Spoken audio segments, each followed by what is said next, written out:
We haven't been back to the academia in a while. It hasn't changed much, has it? Well, since we've got some time, want to go to the house of Dana? Paimon wants to do some reading! Ha! So you noticed!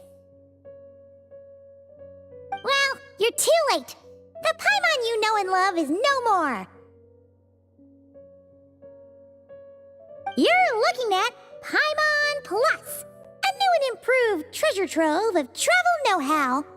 Paimon Plus would like to find some new books to peruse. A gracious traveler like yourself wouldn't leave her companionless on her quest, right? Come on, this way.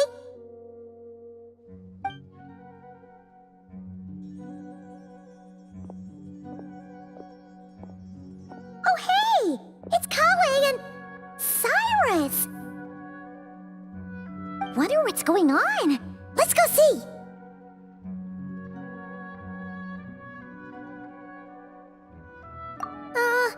Well...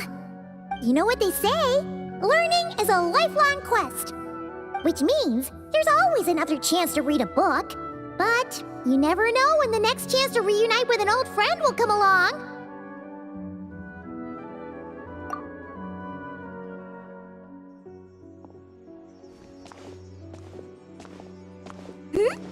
Traveler, Paimon? You're back in Sumeru? Oh, hello, you two. It's been a while. Looking to spend time with some old friends?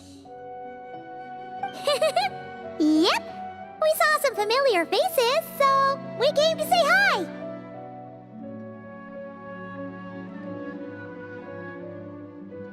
Ho ho! Excuse you, associating me with that woman. And if you're going to remember me that way, you should at least mention my tomato-growing skills. So he's mad about the Zaha Hadid part, and not the old man part? Well, Paimon's glad to see you in such good spirits, Cyrus. Must mean things are all good here in Sumeru.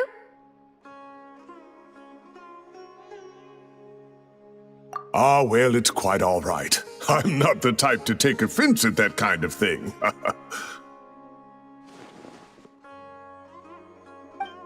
You definitely are. Anyway, what were you and Kale chatting about just now? Ah, that. Well, it was quite a spontaneous meeting. I was leaving the sage's office when I spotted Kale in conversation with a Mahamata, and it looked serious. I thought something bad might have happened, so I hurried over as soon as the conversation ended. But as it turns out, our Kale is moving up in the world. The academia even hired her as a consultant. Wow! That's incredible! Oh, it's nothing, really. Look at that, so humble.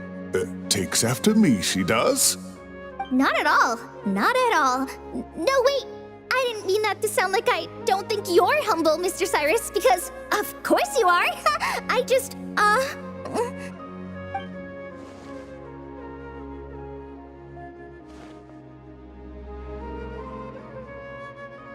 Oh, well, I wouldn't even call myself a consultant. I'm just helping out. Now that the new semester has started, a lot of students and scholars are doing fieldwork for their research. But it can be dangerous for those who don't have a lot of experience in the wild. So, the academia is planning to establish an agency that provides guidance on outdoor survival and rescue for people who need it. Oh, Paimon gets it! You're here to explain rainforest survival as a representative of the forest rangers. Yeah, pretty much. Of course, when it comes to tips on deciphering mechanisms or defeating monsters, that's for people who are far more senior than me to handle. And speaking of which, since we're short on manpower, the person in charge at the academia said we're still accepting newcomers. If you're interested, you're welcome to join and share your insights. Ah, seizing the moment. Well done, Kale. Recruiting someone as capable as the Traveler is a great idea. Oh, and just between the four of us, The academia has set aside a generous amount of funding for this project.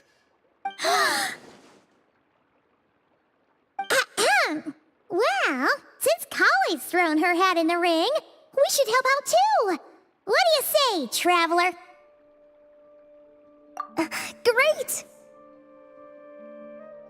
We're all supposed to meet up in Aru Village later, so I guess we'll regroup there. I was kinda worried, since Master Tainari isn't around to help this time, but now I feel much better. Yeah, even if you don't trust the academia's eye for talent, you can trust ours for sure. And mine, of course. I have as good an eye for people as I do for tomatoes. Well, there you have it. Thanks, everyone. Oh, speaking of Tainari, how are things with him and the others? Good, thanks. All the forest rangers are doing great. Oh, but Master Tainari did mention that Sino and Sethos were heading to Gandharvaville. I'm not sure if it's for work or something else. Huh, knowing them, could just be to play some cards. I'm not sure. Apparently Sethos is bringing someone else with him too. But with my academia commitment, I didn't have time to ask for more details. Huh, well now Paimon's curious. Should we go check things out, traveler? That's true, and I'm sure they've missed you. Now that is how it should be between friends. Getting together to play cards or enjoy a meal. Yet here I am, stuck with Nefer, who only ever calls to talk about research.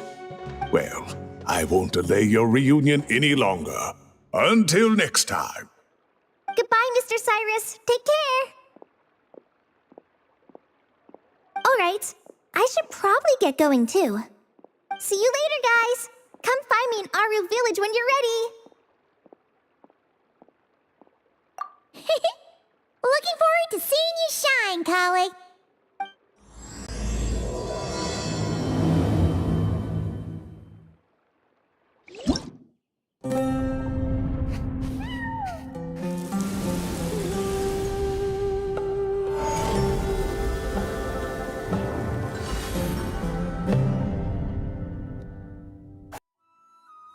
Traveler, Paimon, over here! Welcome to the home base of the Fieldwise Center.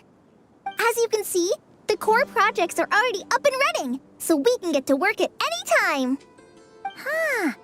This feels like one of those places light novels talk about. You know, the adventuring hubs where rookies gather to take quests and stuff. Oh, and almost like a school festival at the same time, with everyone getting together to learn and then forming teams to hone their skills. It's so exciting! Well, this place isn't quite as decked out as a school festival, but Master Tainari said the academia plans to be generous with the resources. Anyway, before students and researchers head out on dangerous field missions, they can come here for advice and emergency training. We even have professionals on staff that can join their teams to serve as guides or safety personnel. Yeah, you can think of it like a forward operating base, equal parts theoretical training and field practice. We'll familiarize new recruits with potential challenges in the wild and take them through drills so there's no reason to panic during the real thing. Amber, you're here too? Surprised? I know I was. I'm off duty right now, so I was planning to just drop in on Kali for a bit. But I didn't realize how busy she'd be. I'm not the type of person to sit around and watch, so I decided to be her assistant. Sorry, Amber. I didn't mean to put you to work during your time off. Don't worry about it. A little relaxation balanced out with some fulfilling work is a great vacation in my book. Plus, I've learned a whole bunch of stuff too. And I got to see the Traveler in Paimon again. I mean, it just keeps getting better. We should have a giant feast once we're done here. How does that sound? A feast with the first friend we met in Sumeru and the first friend we met on our whole journey. Oh, that sounds just about as awesome as a giant plate of sticky honey roast. All right, down to business then. Kale and I are in charge of the Scouting Speedsters project. The focus is using devices and machines to pass through hazardous areas, survey terrain, and get details on potential threats. Plus, Amorta research indicates that during dangerous situations, having the support of an adorable companion can help set adventurers' minds at ease and prevent excess nerves. So, we took inspiration from Cullen Anba and Baron Bunny to create 2 scouting devices that are both adorable and useful. Cullen Anbot and Bar Drone Bunny. So far, feedback has been pretty positive. Once we've collected enough data, the academia will continue to refine the scouting buddies and release even more designs. A bunch of Kulanambas and Baron Bunnies running around the wilderness? What is that gonna look like?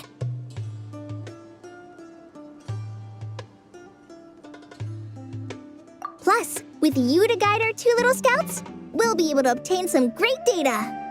Once you have a more complete understanding of the Fieldwise Center, you should come test them out. Now come with me. I'll introduce you to the other consultants. Oh yeah, the lady with the greenish-blue hair also has a super adorable device over there. But it does something completely different than our scouting buddies. I'm looking forward to seeing it in action. Oh, hey! Another familiar face! Come on, let's go say hi.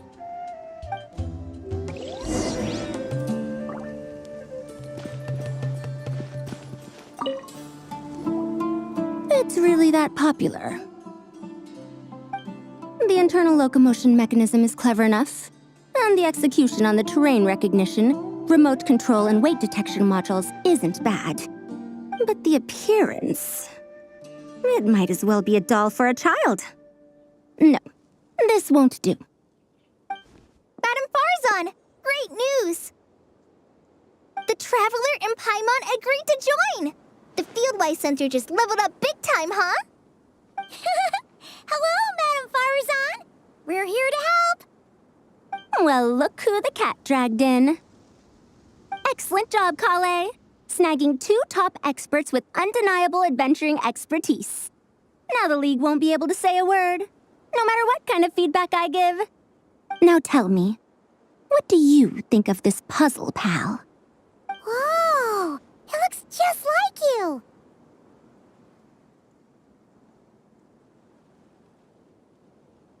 It's a collaboration between my juniors in the Haravatat Darshan, the Puzzlers League, and the Synopsium on Ruin Mechanisms. Clearly, the technological aspect is quite advanced. But the appearance... it couldn't be more childish. You should have seen Anise, defending this design choice with more passion than her thesis. Young people these days. Far too obsessed with making things cute.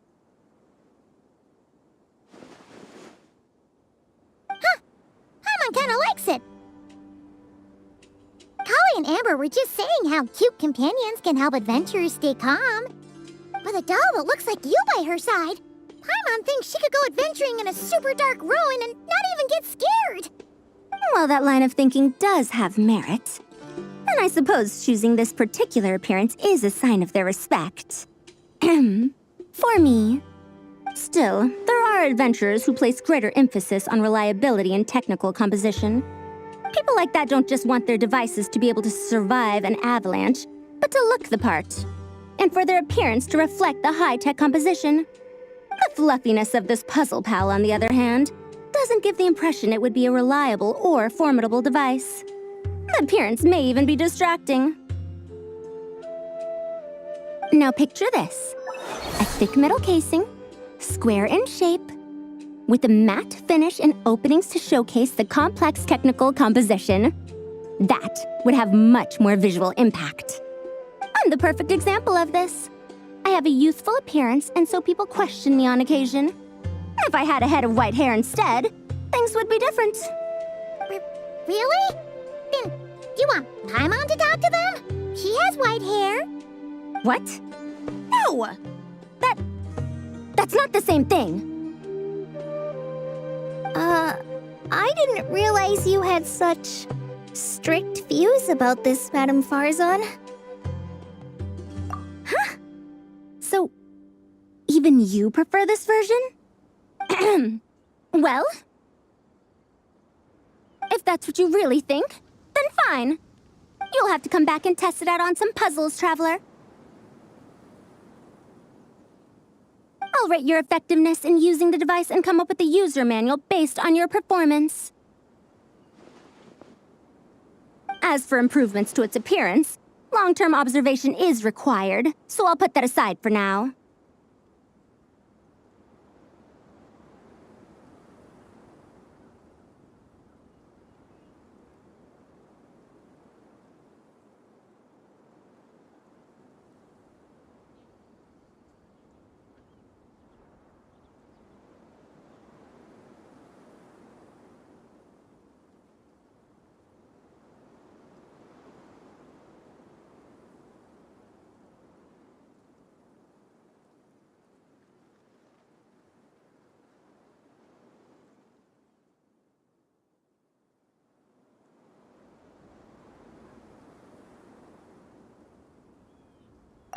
I've already selected a few of the most suitable domains, so we can begin the puzzle-solving process at any time.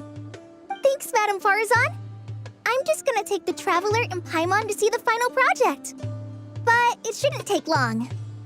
Don't worry, Kale. You're the one in charge here. Just make sure to pace yourself. Once things calm down, come over to see me and we'll have a nice chat. I'll even treat you to some snacks from back in my day. Snacks! Paimon's in! Paimon's in! Thank you, Madam Farazan. I'll bring a few boxes of floral tea as well. Go on now. Do me proud.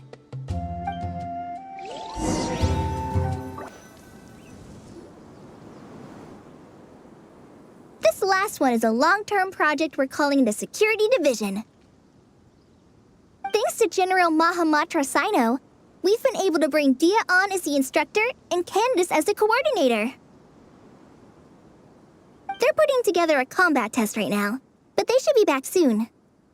Hey, looking for us? I guess we showed up right on cue then. Wait, the Traveler and Paimon are joining as well? That makes things a whole lot easier. Sorry for keeping you waiting, everyone. But we managed to bring back some good intel. Intel? Huh. This is starting to sound intense. Of course. What better way to protect the students than to sweep through the desert and rid it of all potential dangers? Not a bad plan, right? You in? Not the best time for jokes, Dia. Besides, when it comes to striking down danger, the Traveler is a woman on a mission. She might take you up on that offer. Defeating anything that might pose a threat? Oh, even if the Traveler worked non-stop, that could still take years. He'd have to stop traveling. Oh, Paimon doesn't even want to think about that. Time would be the least of our problems. Some dangers aren't visible to the naked eye, like the scorpions burrowed underground or the terrifying raptors sleeping in the trees. You can't get rid of them until they jump out to attack you. For situations like these, we'd have to combine Madame Farazan's recommendations with Amber's approach to scouting, calculating our chances of encountering enemies and our expected operation times. Whoa, whoa, whoa, pencils down, everyone. That was just a joke. The Security Division's goal is a lot simpler, actually. We're just here to ensure that fieldwork teams include trained combat personnel. Some of this work has been entrusted to the Blazing Beasts and other mercenaries, but members of investigation teams who pass the combat test can also qualify. Before an investigation team is allowed to head into a dangerous area, the group must include at least 2 professionals who have passed the assessment. And Dia and I were just out collecting intel on the best place to hold the test. We found a domain filled with monsters and bandits of all levels. Hopefully, they don't mind us borrowing their stomping ground for a bit. It'll only cost them a few smacks on the head.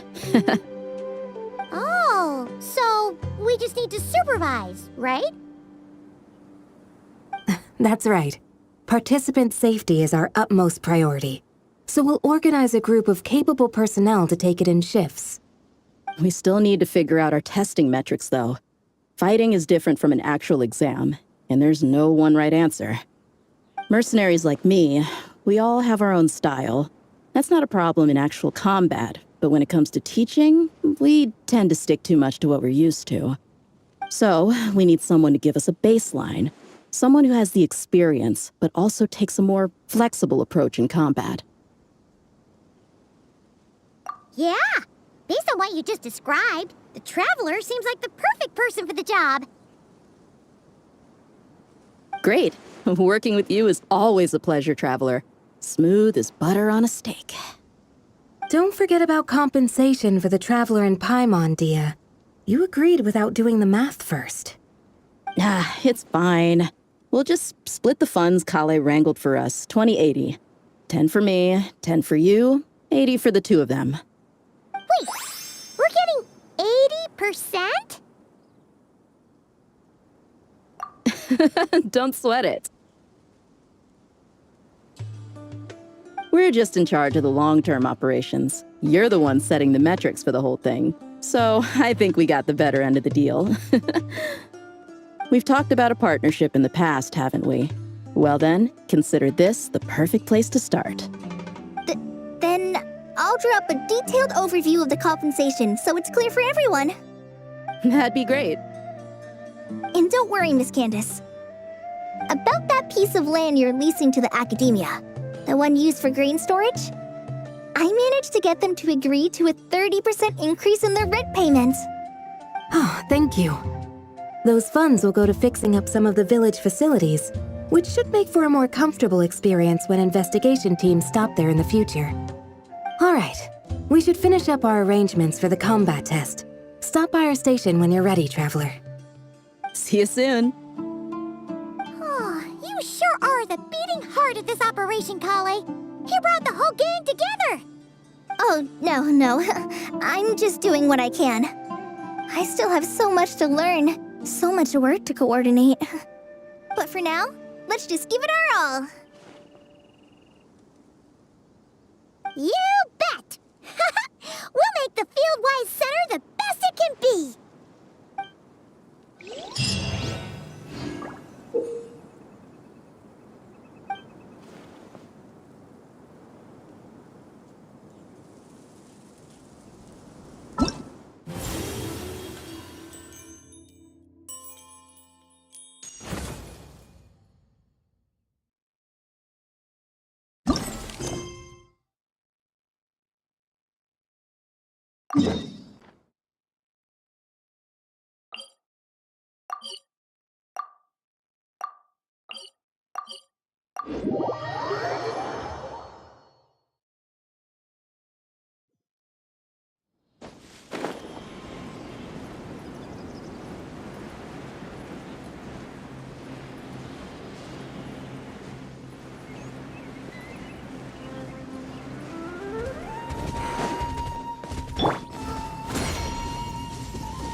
Tainari's place. Ah! Here it is!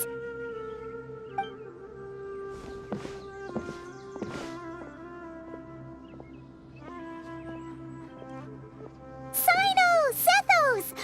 Looks like the whole gang's here. Oh, and Layla's here too! But, oh, she doesn't look too good. Did something happen? Ah, Paimon, Traveler. It's good to see you. I'd welcome you like a proper host, but I'm a bit busy at the moment. Apologies. No need to look that worried. My observations indicate Miss Layla's condition has improved quite a bit. There's no danger to her mind. She's just fatigued and needs some rest. Excuse me for a moment while I blend some calming incense. I'll let you two explain the situation. All right.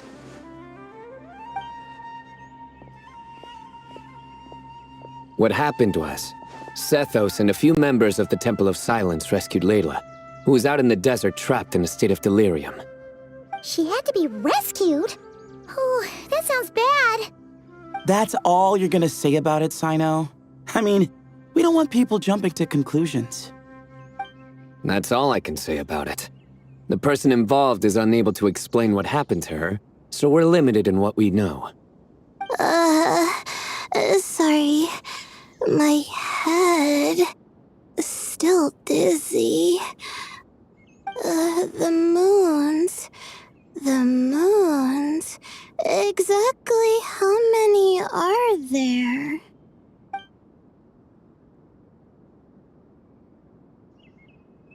She's been repeating that phrase over and over again, but she can't seem to remember what happened to her. We tried a few things back at the Temple of Silence, but we couldn't recover her memories. Her symptoms are kind of similar to researchers in the Satyavada life state. So we brought her to Tainari to see if our veteran forest watcher had any other ideas. Tainari is pretty much our last option, so let's hope he can help. The good news is, even if restoring her memory is a no-go, we can help with the headache at least. Jur was in a similar state when we found him, delirious and mumbling to himself, but he's more or less back to normal now. Sorry, I should give you some context first, huh? We should let Miss Layla get some rest. Come with me, you two, and I'll introduce you to the other victim of this incident. Good idea. I'll wait for Tainari here and keep an eye on our patient. All right then, this way.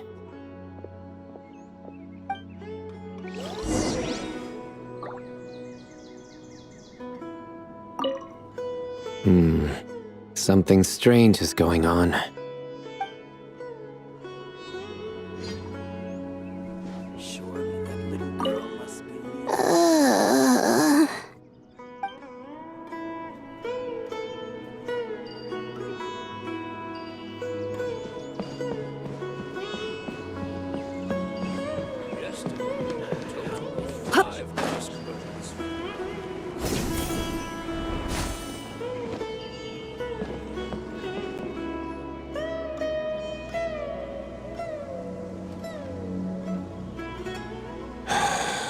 Who did the Ajalenok not offend? I just don't get it. Hey, Jur. Still musing about Aji Laynock nuts, huh? Want me to have Sino come over and tell some jokes? Might help distract you. No. No need. I'm done. Don't encourage him. Well, sorry for interrupting the Aji Laynock talk, buddy. Next time, just say, Aji, hey, knock! Hold on. So, what's the deal with the Ashilenok nuts? Other than the bad Sino jokes. We'll get to that. But first, introductions are in order. This is Jur, a member of the Temple of Silence. And you remember the Traveler, right, Jur? Of course. I'd never forget a participant in the Rite of Duels or the hero who saved Sumeru. Awesome. Could you go over what happened to you one more time, Jur? Our valiant hero is gonna help us get to the bottom of this. Might as well join since you're here, am I right? Just hear him out. You're gonna want to uncover this mystery once you do.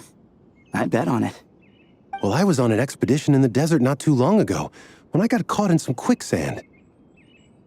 Later, it became obvious it wasn't normal quicksand because instead of sinking to my death, I fell into an undiscovered ruin. In my panic, arms and legs flailing about, I suspect I touched some things I shouldn't have. Because in that brief moment, an enormous amount of information came surging into my mind. I would hesitate to even call it knowledge, because my brain had no capacity to process the information. To use an analogy, it would be like trying to stuff thousands of Ajalenok nuts into a small water skin without it bursting. Sorry again with the Ajalenok nuts, I know. It's fine. We're getting to that part of the story anyway. True. Well, just as I was on the verge of madness, a single phrase broke through the storm of thoughts in my head. It was a man's voice saying, "Don't eat Ajalenok nuts." What? I know it's hard to believe, but that's what happened. I was saved by the phrase, "Don't eat Ajalenok nuts." I'm not sure. I'm not even certain it was a man's voice. It's hard to remember now that I've been repeating it so much myself. Anyway, the good news is I no longer feel like my head is going to explode. Of course, the bad news is that phrase has been stuck in my head for the past few days. Wow. But doesn't it have the opposite effect? Like, the more you say don't eat it, the more you want to eat it? Yes, that's exactly right. Whoever the voice belongs to, I don't know what his deal is with those nuts. Well, the world's a big place. There's bound to be people who don't like sweet stuff. I suppose. Strangely enough, I'm starting to think the voice belonged not to a man, but a cat. A cat? How? That's the question, isn't it? What would a cat be doing in an abandoned ruin like that? Just as my mind was reaching its breaking point, I could have sworn I heard the sound of a cat guiding me to exit. But when I came to, all I saw was endless desert, and Sethos shaking me in a desperate attempt to wake me up. I'll admit, it was pretty terrifying seeing you like that. Staring off into space and mumbling about Layla nuts. You sure don't sound terrified. Sorry. It's not that I don't care. It's just kind of hard for rambling about Layla nuts to sound menacing. Now, what Layla was saying, on the other hand, that is much creepier. Exactly. The unknown is what breeds fear. Layla nuts are familiar. But the moon suspended above us at night? That's about as foreign as it gets. Well, we don't know that for sure. There could be a whole other world inside an Layla nut, with a moon of its own. Huh. I guess. Layla nuts are not to be underestimated.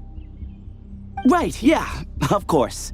Won't catch me disparaging the mighty Layla nut. No, sir. Huh. So, a similar thing happened to Layla then? Yeah, I think so. I was in a hurry to rescue Jur, so I put a marker on the incident site so we could go back and investigate.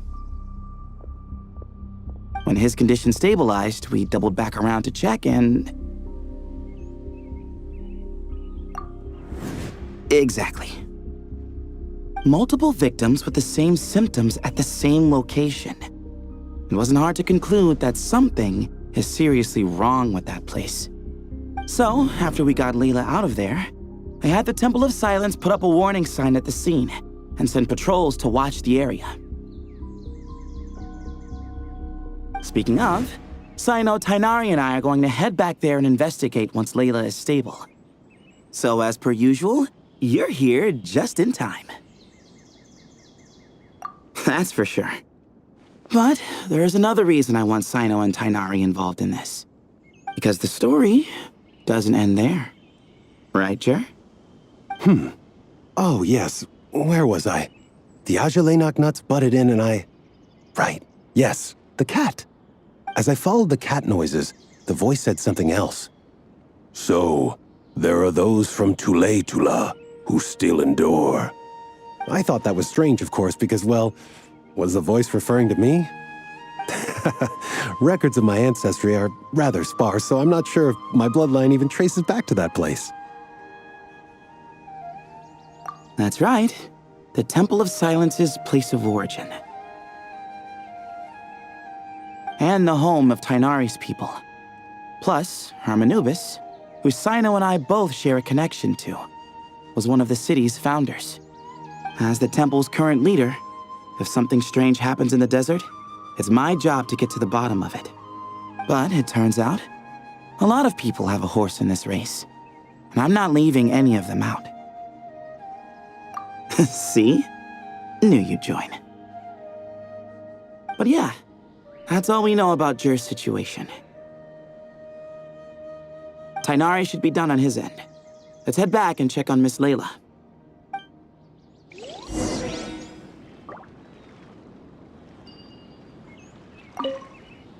There are records in the Temple of Silence that speak of the ancient desert people's love of raising cats.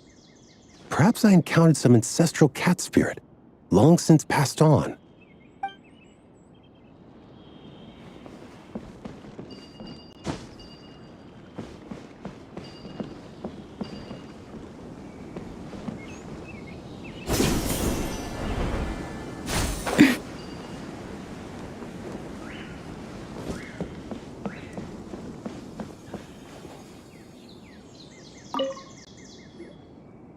how are you feeling?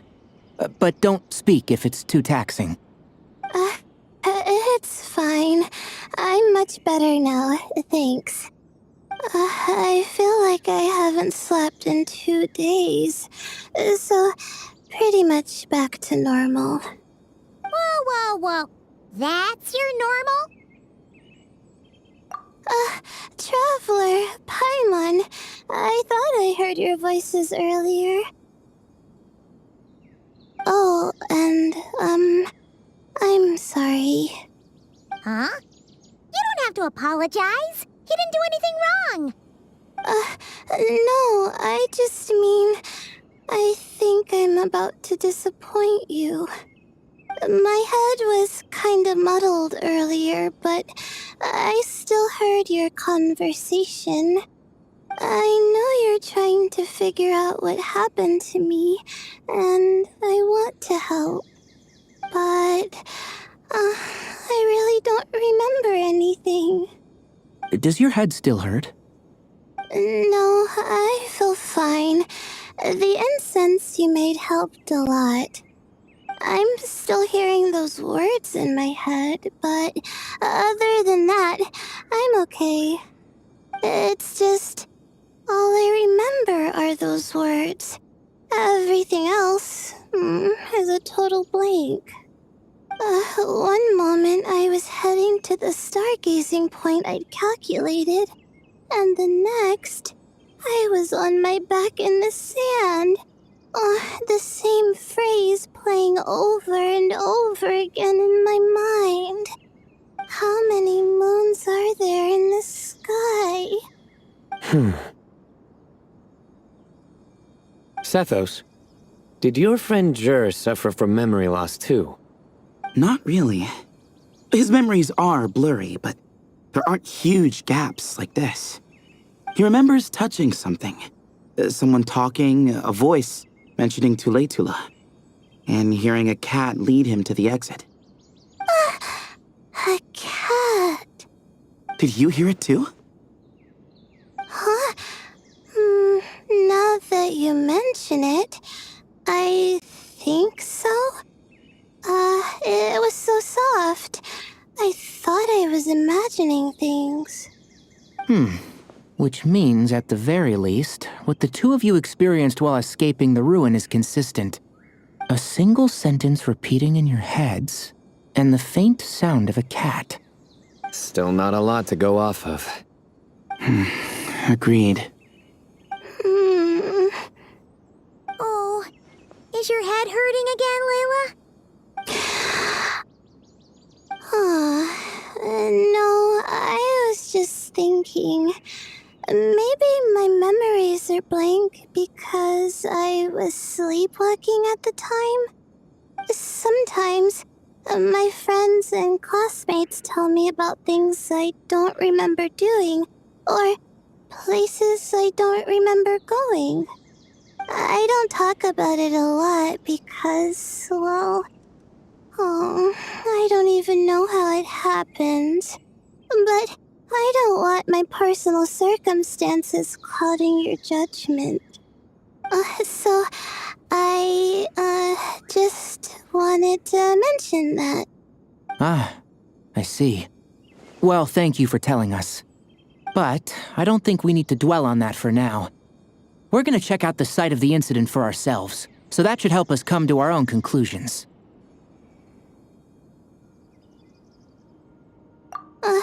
Okay. Then could I come too? I have to know what happened to me back there. Sure, but on one condition. You need to be in tip-top shape before we head out. If your condition isn't stable enough before then, I'll have to figure out something else. Of course. No problem. Well, I'm more concerned about Tainari. You sure you'll be alright in the desert? You say that like I'll evaporate on first contact with sand or something. Call it curiosity. If this concerns my ancestors, I want to figure out what's going on. Anyway, as long as I take things slow when the sun's out, I should be fine with the right preparation. Besides, It's a good idea to have a doctor on hand in case of emergencies. So long as our doctor doesn't become the emergency. Well, if that happens, I suppose I'll just have to rely on the kindness of my entourage to haul me back home. All right, well, that all sounds good to me. Let's meet in 2 days like we agreed. Jer and I are gonna head back to the Temple of Silence to do some research in the meantime. See you in a couple days. Sounds good.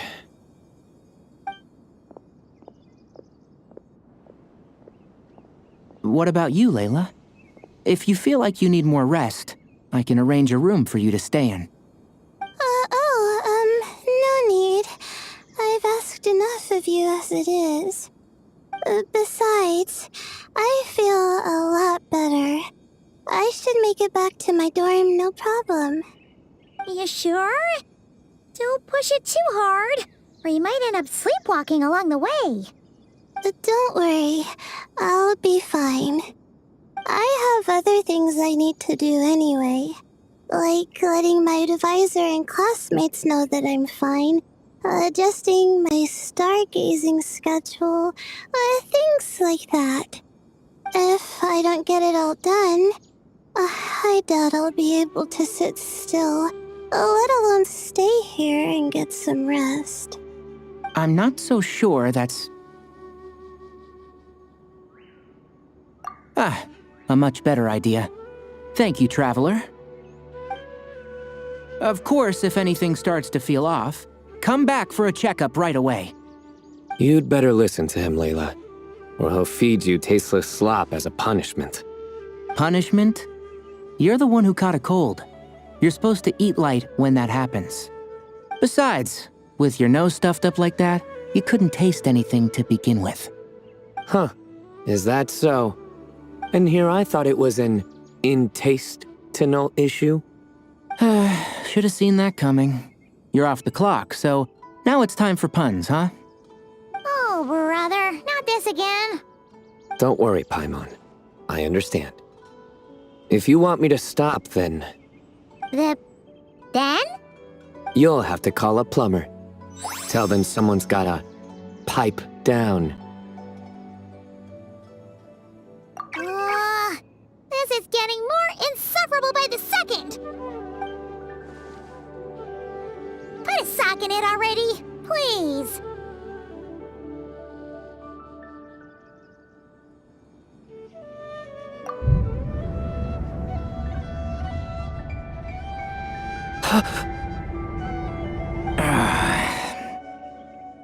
Paimon's done with this game. You win, okay? Let's just get out of here. Please. All right, you stay safe. I'll try to stay sane.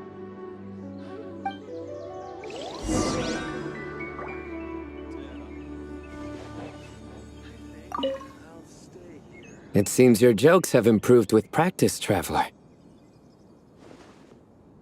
Happy about that? Absolutely. Finally, someone to share the load. You know what?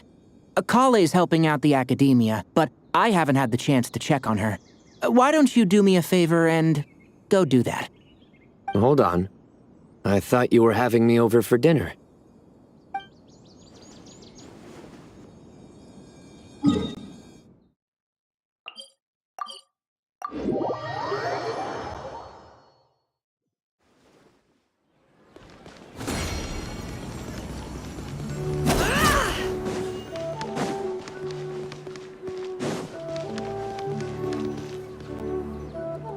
Moons. Azulenak nuts. Moons. Azulenak nuts.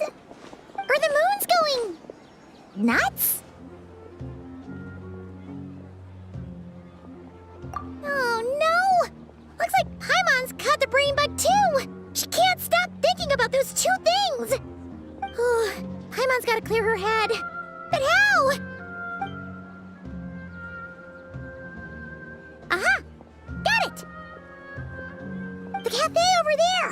Why don't we head over for a quick pick-me-up?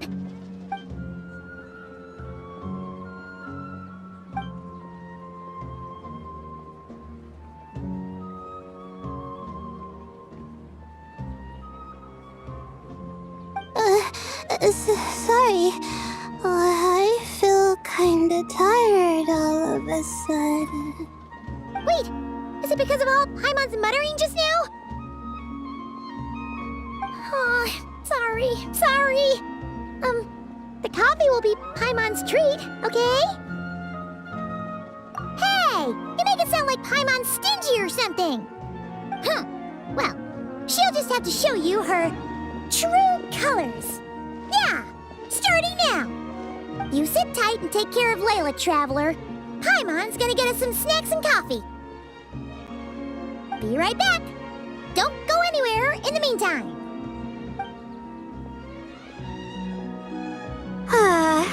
She's pushing herself again as always.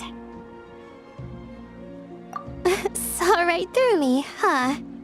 I apologize for the sudden emergence, but I didn't have any other options.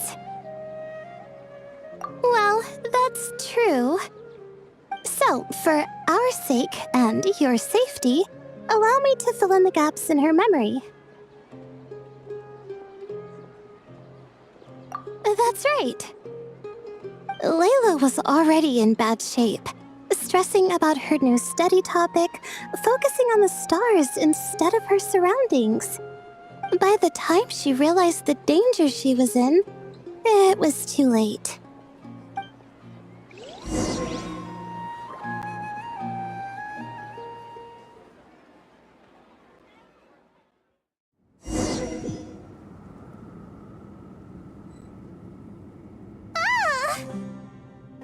Quicksand near the ideal viewing spot?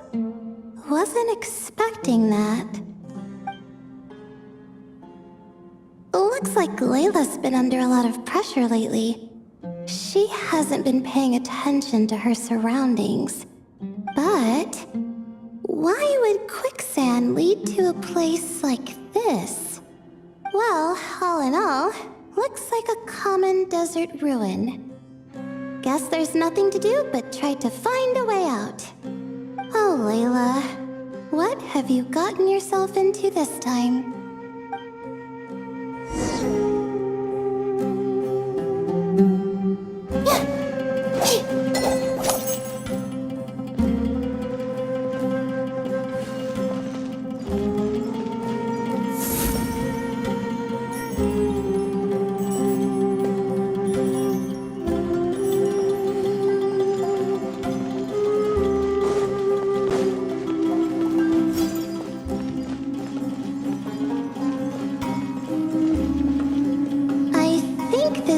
Can be opened using the device next to it.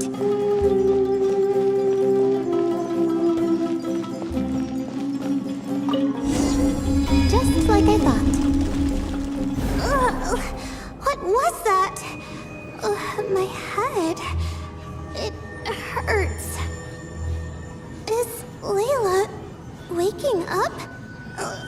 No, that's not it.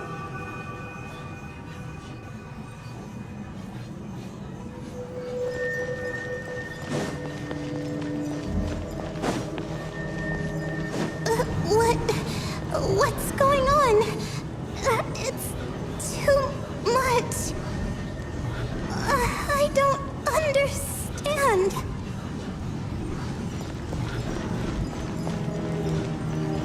The ground is... Where am I? It's spinning.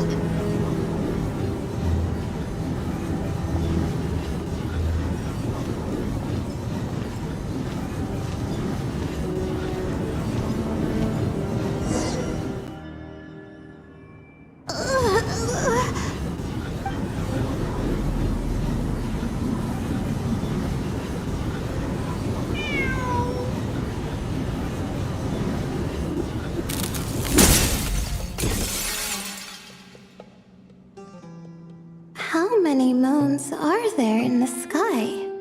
How many moons are there in the sky? Okay, information isn't rushing into my brain anymore. That's good. How many moons are there in the sky? My head hurts, but there are no more dark spots in my vision. And I can see in front of me. Still, how many moons are there in the sky? What's going on? The same thought keeps popping into my head. What does it mean? How many moons are there in the sky?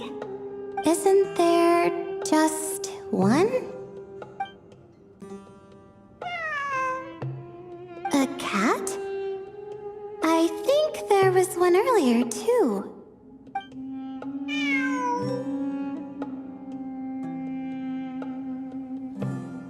I'm not hearing things. It really is a cat. But what is it doing here? How many moons are there? No! Stop it!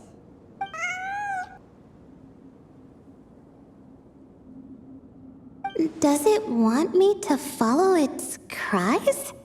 Well, it's not like I've got other options. Come on, Layla. You can do this.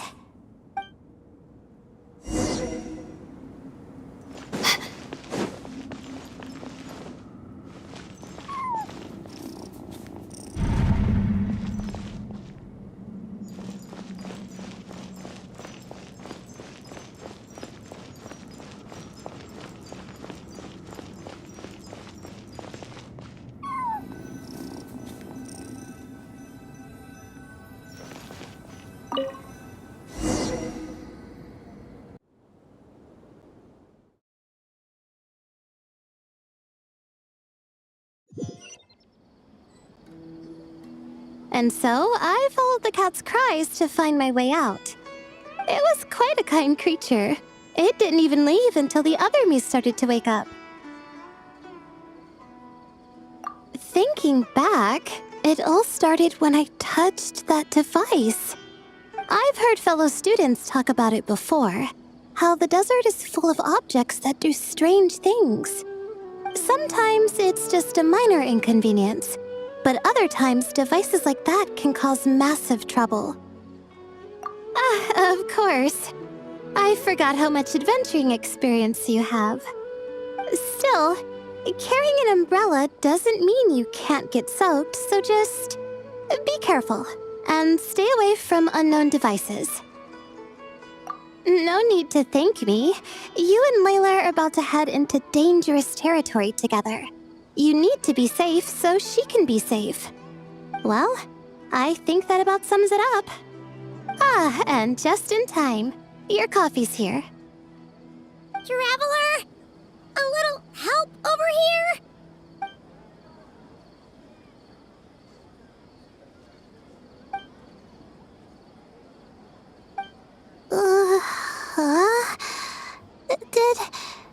Did I fall asleep? Wow! Paimon didn't even know she had such an impressive skill. Ha! Does that mean since Paimon bought this coffee, it would just make you sleepier? A beverage that puts people to sleep. Better saved for work hours, I think. What? So you can nap on the job? Who does that? Huh? Oh.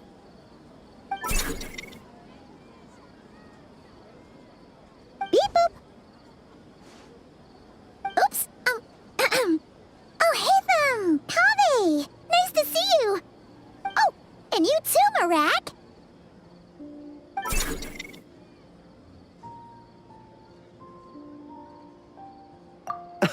Sorry.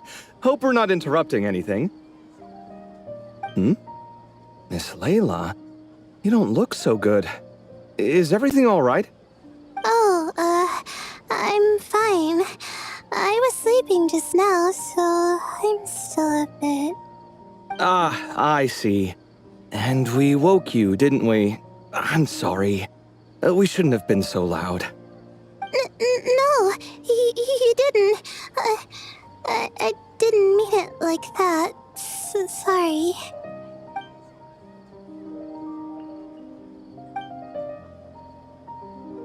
Wait, where are you going? You just got here. I'm going to do what I came here to do. Which is? Buy coffee beans?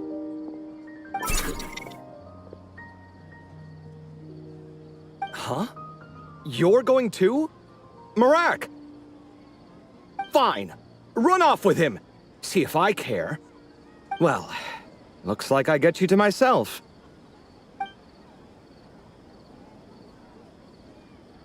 It's been a while, hasn't it? How have you been? So, a busy life of adventuring for you, and a busy life of academics for Miss Layla, is that right? Oh, is something wrong? The desert's not always the friendliest place, that's for sure. And from the look on your faces, I'm guessing this problem's not resolved?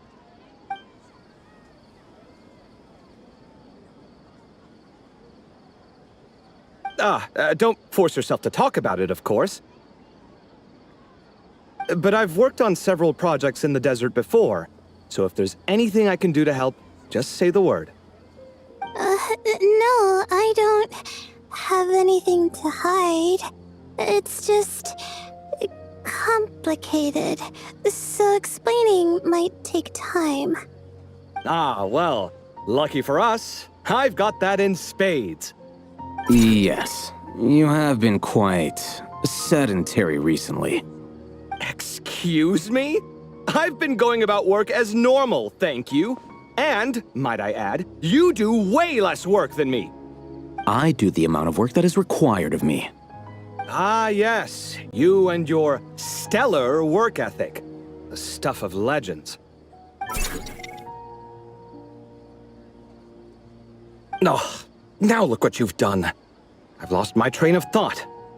Where were we? The problem in the desert. Wait, you were listening earlier? Oh, we're giving the silent treatment now? Mature, very mature. Continue, Miss Layla. I'm curious as to how this incident unfolded. What did I tell you? This one doesn't have enough to do. Alright, well...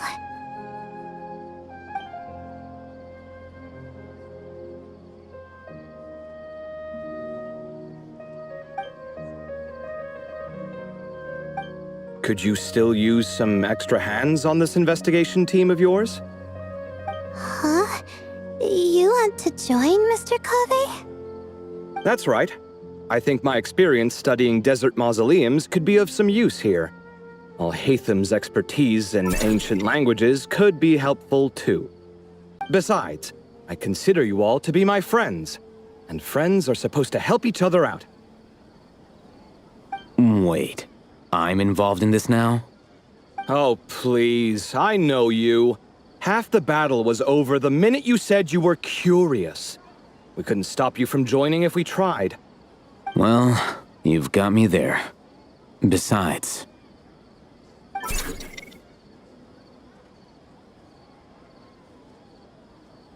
This suitcase of yours has been jumping at the chance to volunteer for a while now. I imagine... You imagine?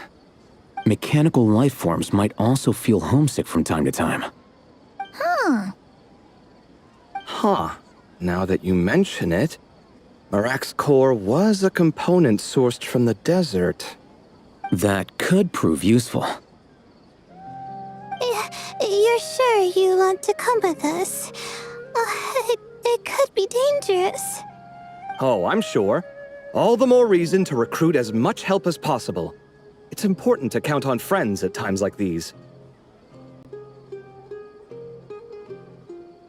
Our pleasure. It's a plan, then.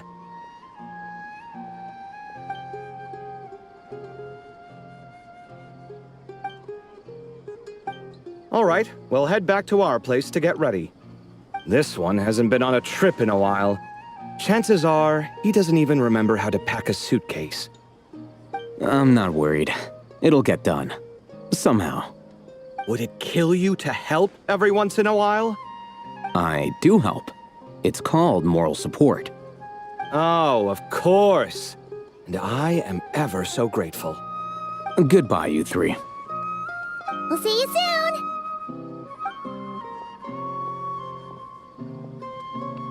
Oh, and your coffee beans. You were too busy glaring at Al-Haytham, you almost forgot them.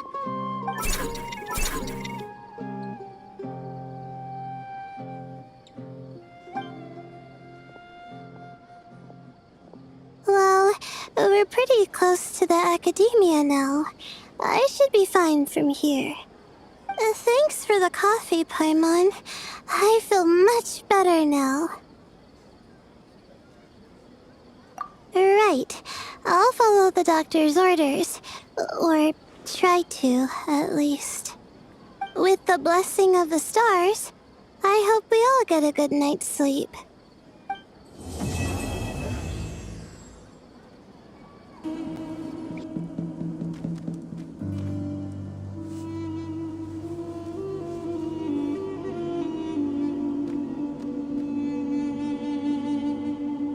Looking at the map, we should be getting close. Speaking of which, the closer we get, the more Paimon's heart feels like it's beating out of her chest. Excitement! Yeah, sure, that's it. Oh look, it's Tainari and the others. Everyone's here bright and early. Yeah, the desert's a pretty harsh environment. Better to travel at night and beat the heat. Hey everyone, we're here! Ah, right on time. You don't need to worry about me. It's not too hot yet, and I'm properly hydrated. All right, we're just waiting on the two people Miss Layla mentioned, and then we'll be set. He's staying behind. If we don't make it back after a certain time, he'll be in charge of rescue operations. You can count on me. Nice! You thought of everything! Oh, and Cyrus said he'll be in Aru Village, so he's also available if we need help. Haha! Amazing! Having people to watch our back is making Paimon a lot less nervous. Yeah, I did. After hearing about what happened, my advisor gave me some time off to rest. So, my studies are on hold for now. Then, does your advisor know you're back in the desert to investigate? Yes, but I was only allowed to come after I mentioned that General Mahamatra would be there too. Haha! Quite the reputation you've got there, Sino. Something wrong? You haven't said a word this whole time. Are you in a bad mood or something? No. Being skilled with words also means being a good listener. I'm just reflecting on what you're saying. Oh, Haytham! Kaveh! Ha! Over here! Darn it. I was just setting up a brilliant... Yeah. I'm sure you'll find another chance. The important thing is, our scribe and our renowned architect are here at last. High praise. But wait, why am I renowned and not him? He's just as famous as Sino, Dia, or Nilu. That just means your level of fame is even greater. How could a lowly scribe hold a candle to you? Lowly scribe? Please. All those strings you pulled to get those new books from the House of Dana? What do you call that? Borrowing. Anyone with an employee ID can do it. Uh-huh, yeah. The House of Dana bends over backwards for just anyone, does it? Send a report to Lesser Lord Kusanali then. Let her know someone at the Academia is abusing their position. Hey! I never said abusing! Impressive verbal sparring, as always.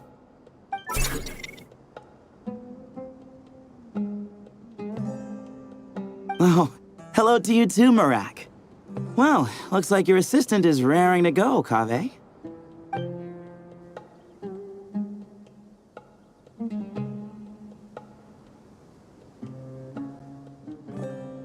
So, I say we get this show on the road.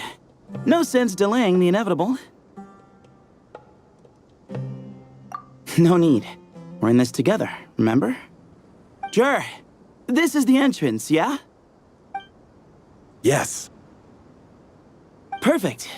Then, if we're all set, let's get moving.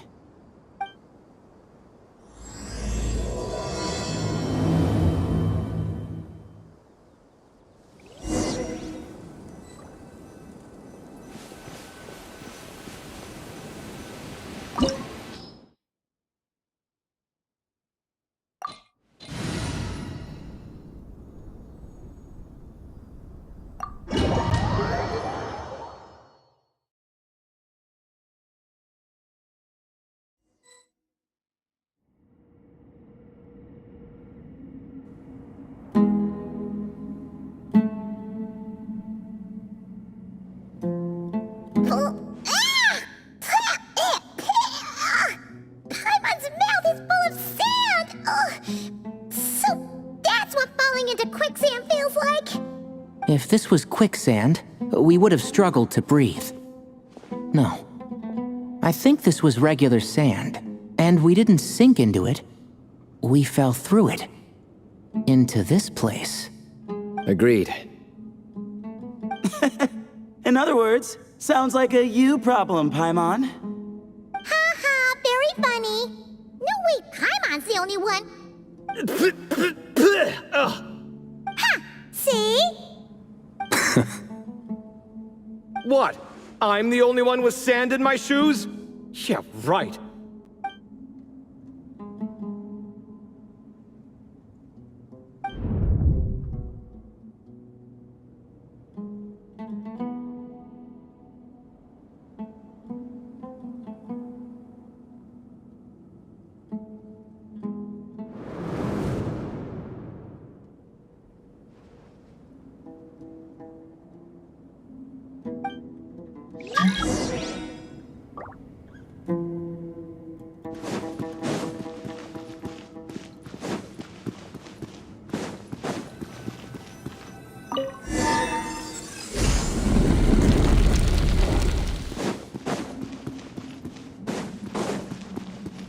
Whoa, there are monsters here? Sure didn't say anything about that. Probably means he didn't run into any. Because we're just unlucky.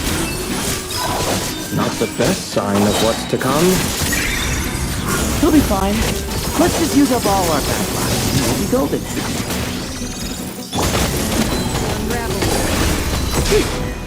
Not now. Come at me! Flicker.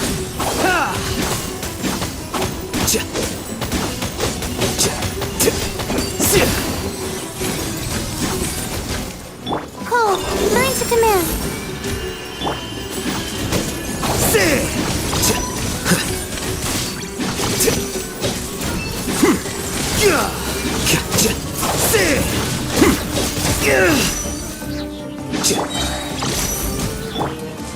Defract! The night is cold. Can't hide the truth. No more lies.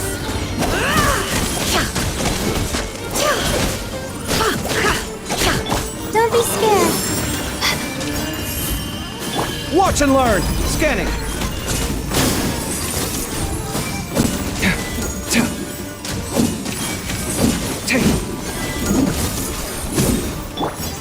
Seek within. Here you are.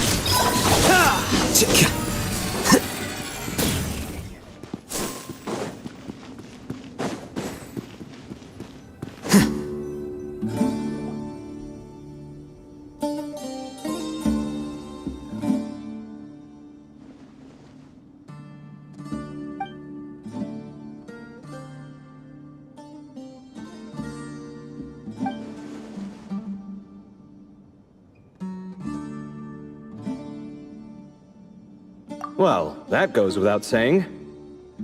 Fair point. There's just one problem, though. The only way forward is through that door. Ooh! Is it time to hunt for a key?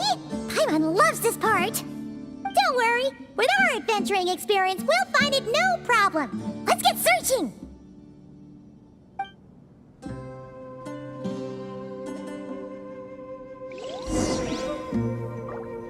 Marak, wait!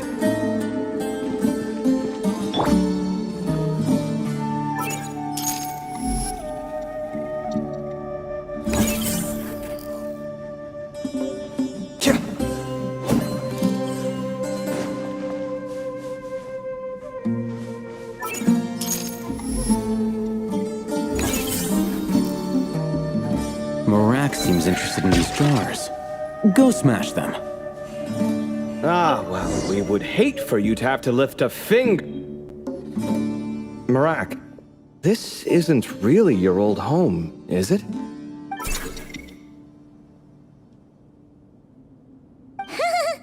No idea what that means, but Marak does sound pretty happy. So, mechanical life forms do have the capacity to miss home. A novel discovery. Well, with Marak leading the way, we should be safe, right?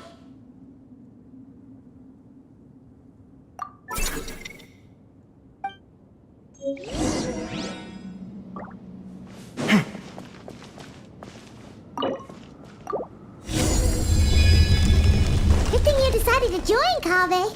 Otherwise, our investigation would have ended at that door.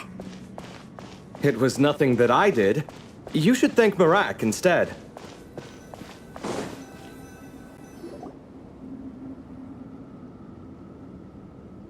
Hold on. At this rate, Paimon's gonna lose her title as best guy to a mechanical suitcase. Aw, thanks. Hey, wait. What do you mean, useless? Well, no weird mental symptoms so far. I'll take that as a win. That said...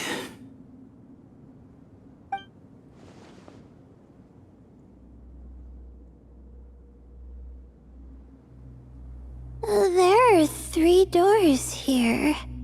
So, we split up. Divide and conquer. Otherwise, this whole thing is in ruins. No pun intended on that last part. I swear. Yeah, that might be our best option. Good idea.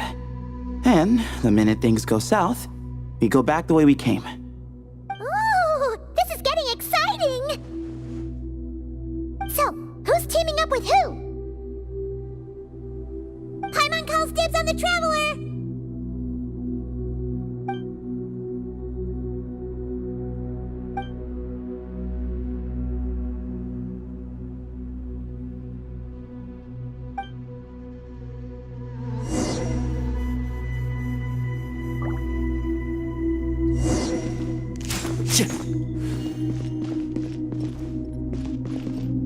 Well, this takes me back. Last time we were in the desert together, 2 of you came all the way out here to gang up on me. Oh? Sounds like someone's holding a grudge. Just what I like to hear. If you're still hung up on that last one, just name the time and place, and we'll have ourselves another thrilling... duel. What's with the awkward pause? Were you expecting me to stop you from saying something stupid? You two can have 1,000 duels for all I care, after we're done here. For now, focus on the task at hand.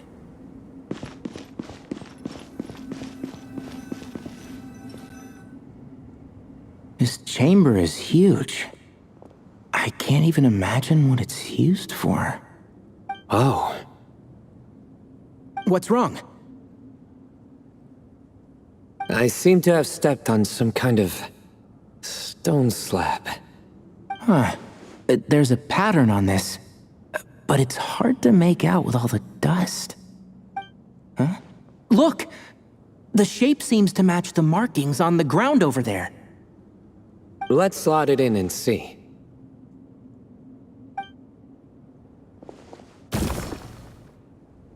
And we have a match. Looks like we need to find the other 3 broken slabs. Let's search the area, but be careful where you step.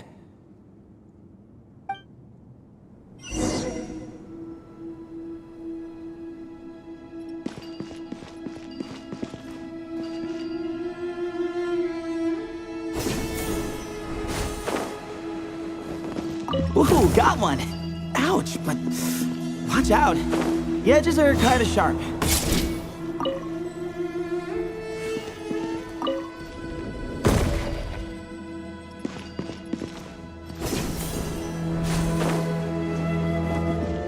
Got the 3rd piece.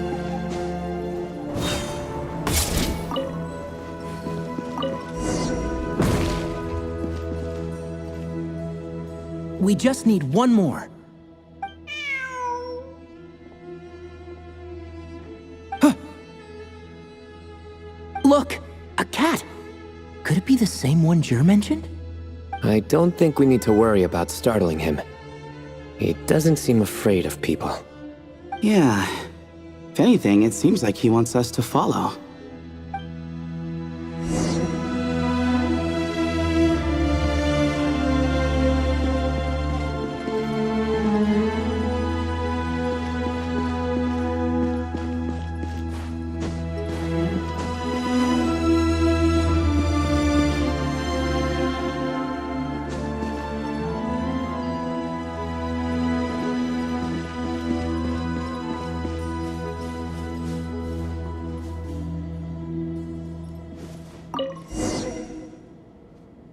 Oh, he led us to the last piece.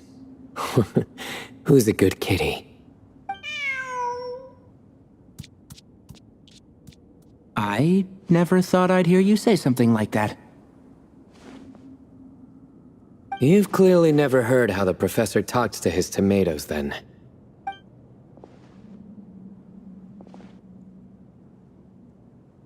Alright, well, that's that. Now, we need to figure out how to get rid of all this dust. Behold, the great Vayu Viastra. Be honest. You've been waiting to say that for how long now? Just activate the mechanism.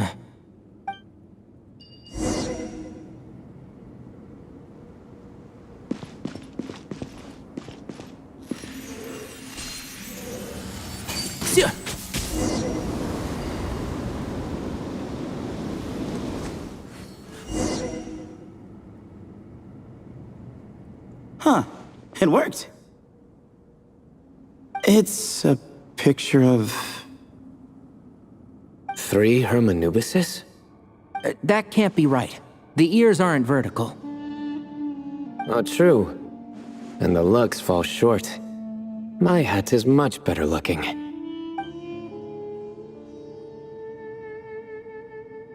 A goat, an ibis, and a crocodile. Oh, wow. Our botanist knows more than just plants. Riveting observation. I was just thinking. These 3 figures look a lot like the 7 pillars of King Deshret. That's right. These are our colleagues. Our what now? You sure about that? Just kidding. But what I meant by that is, these were Hermanubis' colleagues back then. The middle one is the Goat King Hereshef, Minister of Ministers, the god Amun's most trusted chancellor. Records say he was the deputy king of the Desert Sands, chief among the 7 pillars. Someone even more impressive than Hermanubis? I wonder if that ever got his goat. Sorry, couldn't resist.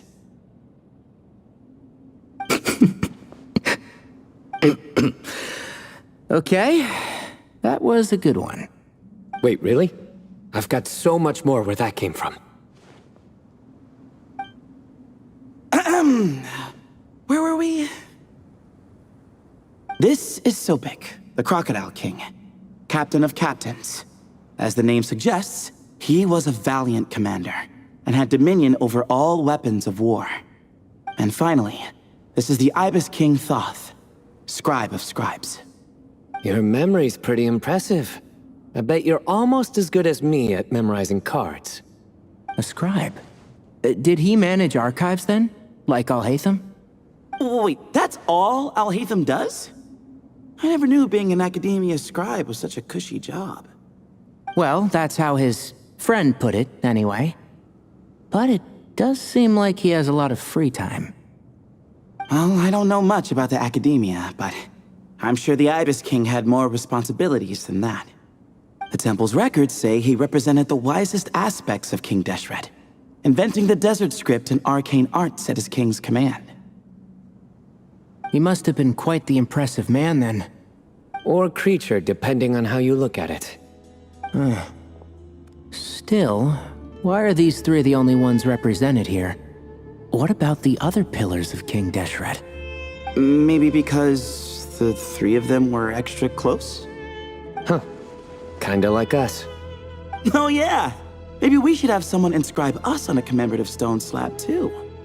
Or we could just take a picture. It would serve the same purpose. Anyway, no more distractions. Huh. Doesn't it look like there's writing carved into the corner? Huh. There is. And it's in the ancient desert script too. Looks like the Ibis King left you some homework. Give me a sec. I'll try and translate it. The ministers are unvirtuous. The scribes unwise. The captains unworthy. My end is not humanity's end. Hereby bestow upon you all the far side of eternity. Wait, so they went to Aru? It doesn't sound like it was their idea.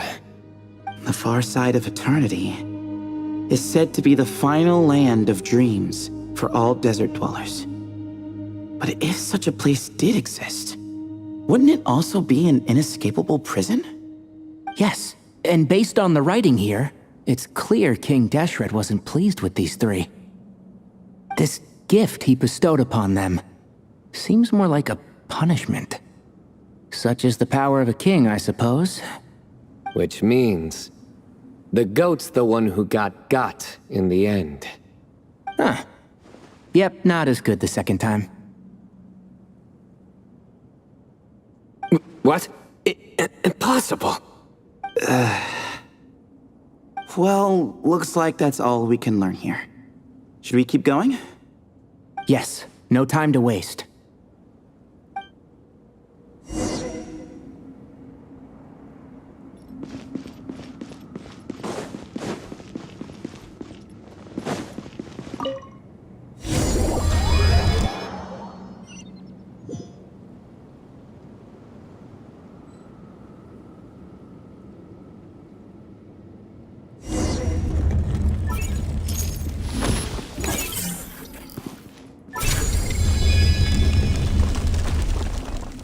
Jeez, who knew a suitcase could be so fast?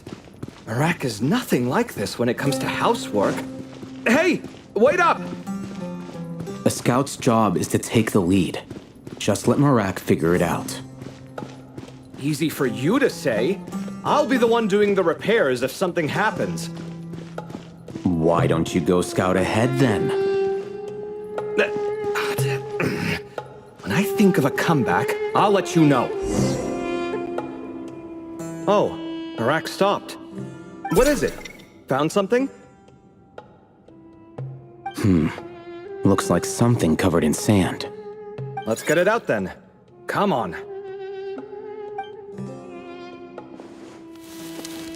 Oh, it's a stone slab. Good job, Marak.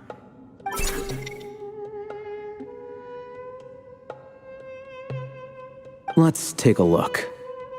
Huh.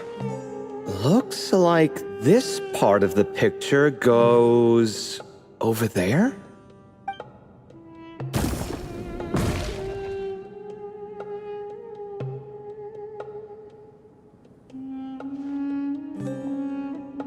In that case, there must be other pieces. All right, and let's look around. Hey! Why are you sitting down? I thought Marak was helping. Oh, so you do know what that word means. Great. Are we supposed to just sit back while Marak does all the work? No, I doubt you could do that. Exactly. But I can.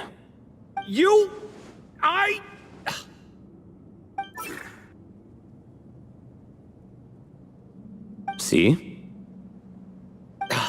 It's all coming back to me.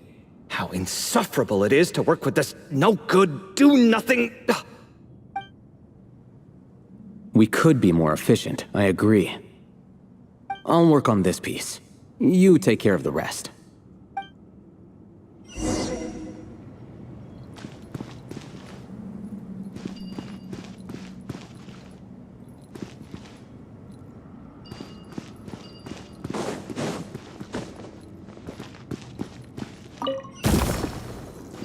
Found one!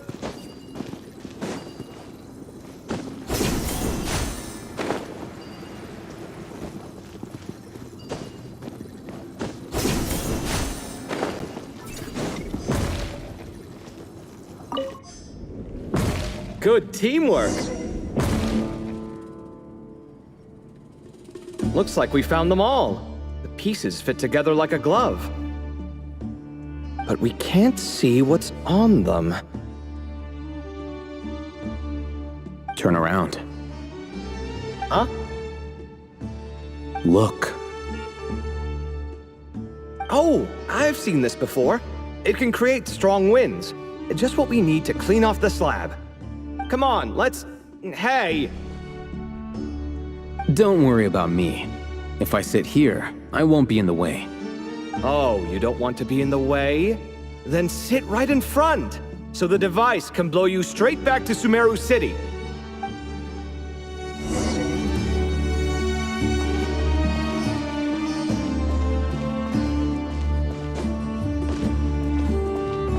Scanning.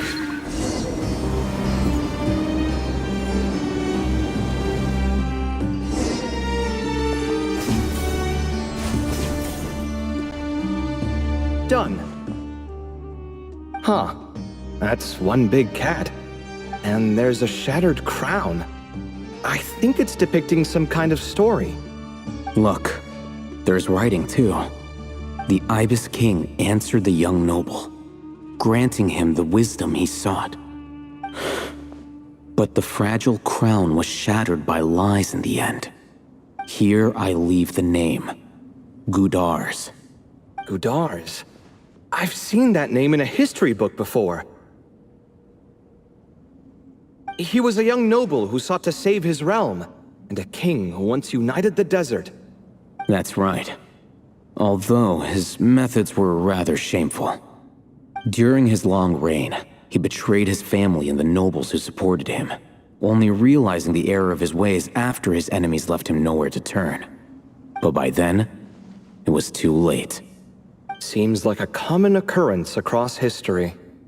Different people, same mistakes. It's an inevitable pattern, destined to repeat itself.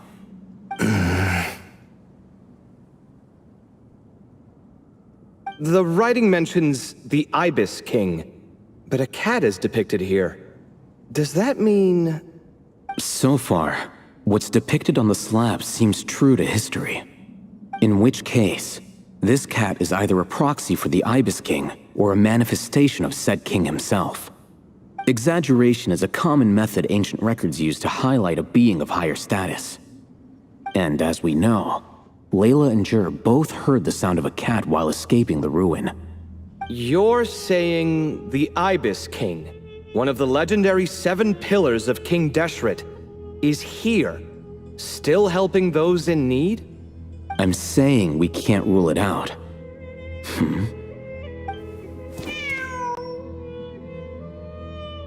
Wait, there it is! The cat!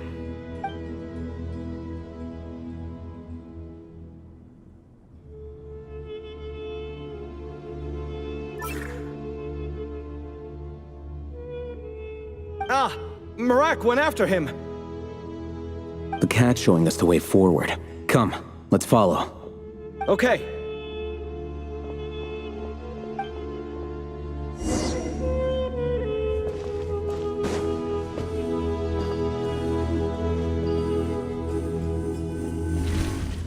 Yeah!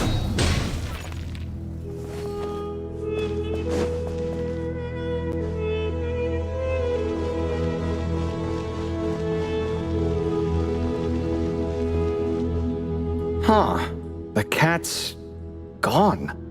Yes, but look where he led us. Oh. Another slab. It looks similar to the last one.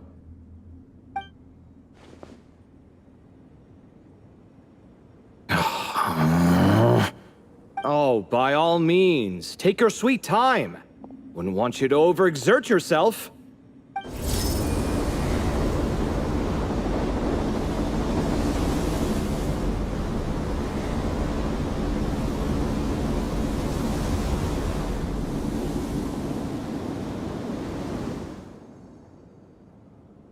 Huh.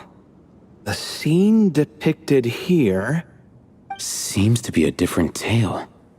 The Ibis King answered the Jinn-blooded dancing girl, granting her the wisdom she sought. But enemies plotted to kill her close kin. Snake venom was her self-chosen end. Here I leave the name. Makaira. The Temptress of Woe? You've heard of her? Of course. I don't just sit around doodling all day.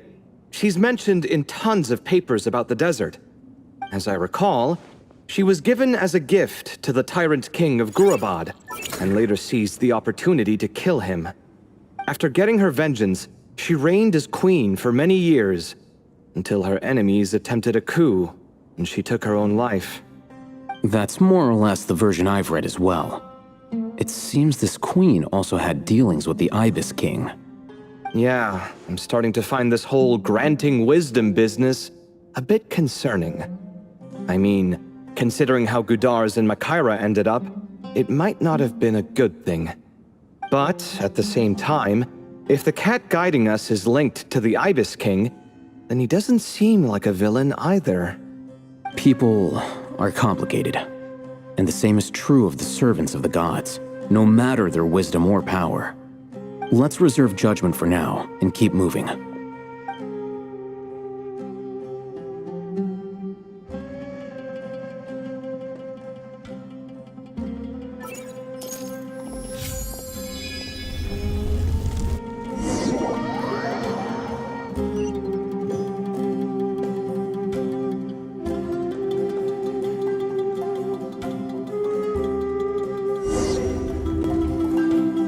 Oh, Paimon meant to ask earlier. Have your memories come back, Layla? No, sorry. To be honest, nothing about this experience feels familiar. Besides, my focus is the stars, so I don't spend a lot of time exploring ancient ruins. Guess that makes us the senior researchers in this scenario. Stick close, all right, Layla? Okay.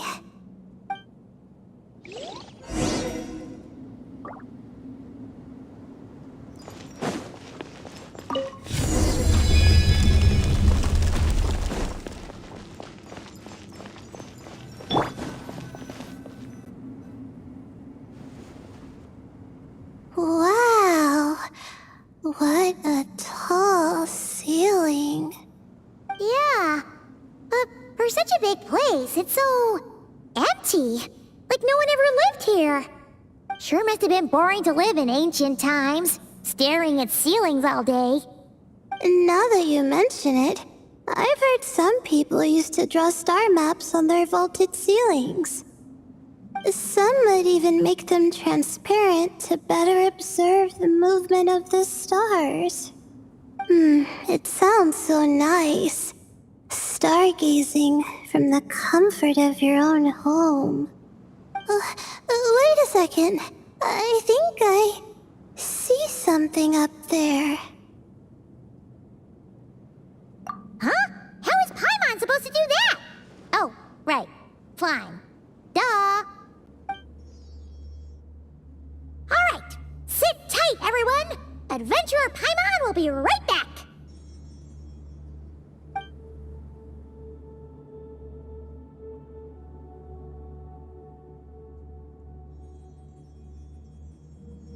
Okay.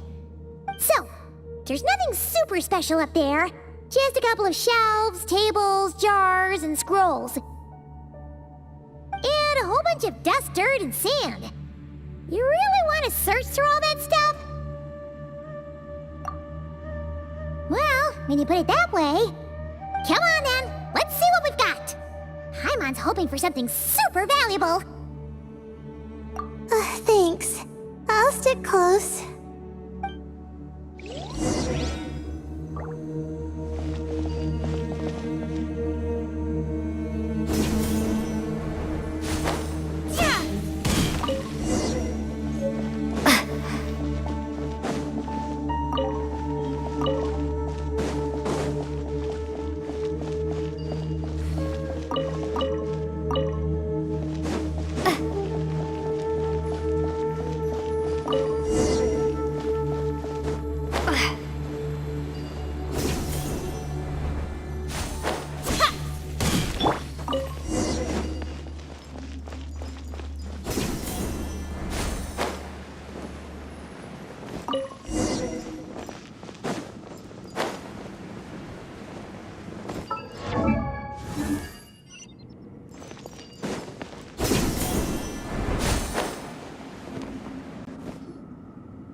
that's everything.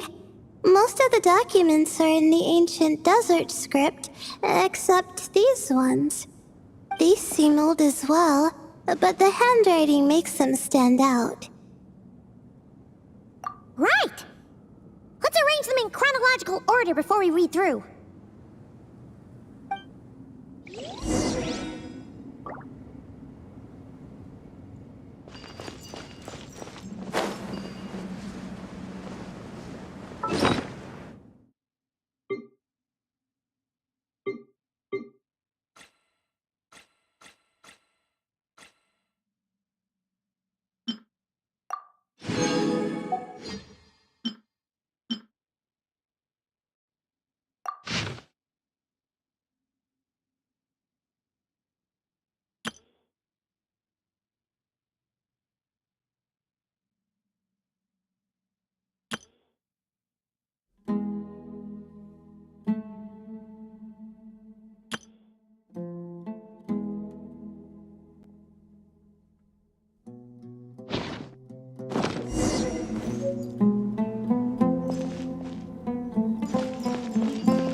Okay, now let's take a look.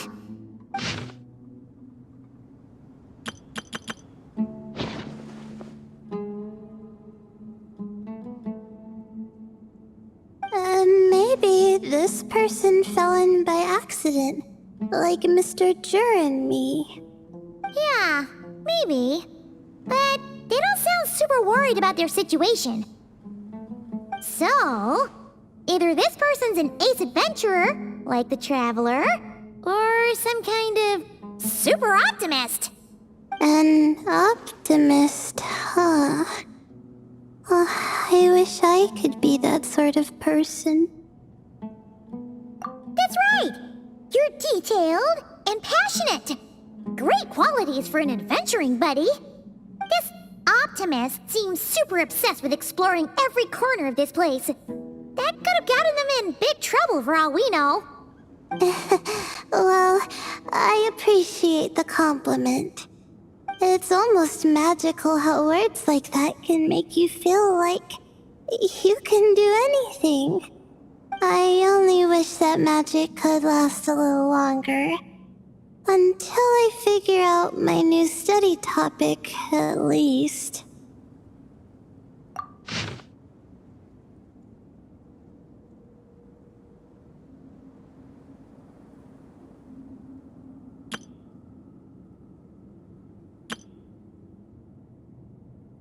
Oh, looks like you were spot on, Paimon.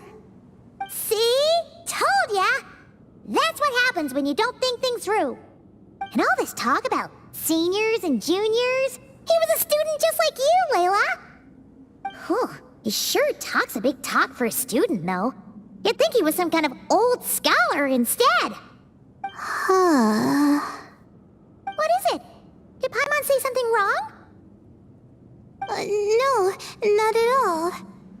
I was just thinking, and this might sound rude, but the way this person speaks is just so... you notice too. I mean, it's good that he helped treat his companion's wound, but it didn't seem like it was out of kindness. More like he was looking out for his own self-interest, or thought he could get something out of it. I don't know. Maybe I'm reading too much into it. Yeah. If you're both in this dangerous situation together, wouldn't you mention them at least once? If it were Paimon, she would write down the name of every single person she was with. No one would be able to get away. Actually, I find Paimon's approach quite sensible. It makes sense from a safety perspective, too. That way, if anyone came to the rescue, the notes would be able to tell them everything they needed to know. Whoa! That's genius-level thinking! Well, I learned that from Madame Farzan, actually. I'm not speaking from personal experience or anything. Oh, no! I'm just a student. It's fine! You taught us something, so you're our teacher. Simple as that.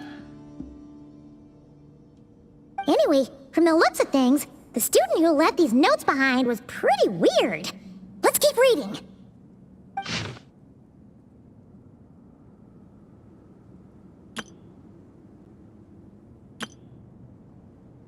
Whoa! Hang on! That's a lot of information. Paimon needs a moment to take this in. The Ibis King. So, did this person actually meet the Ibis King here? Sorry. Who? Jeez, not again! Stop teasing her, Traveler! You know she was asking about Nefer. Anyway, Nefer's, a friend of ours. And she's mentioned the Ibis King before, but not in much detail.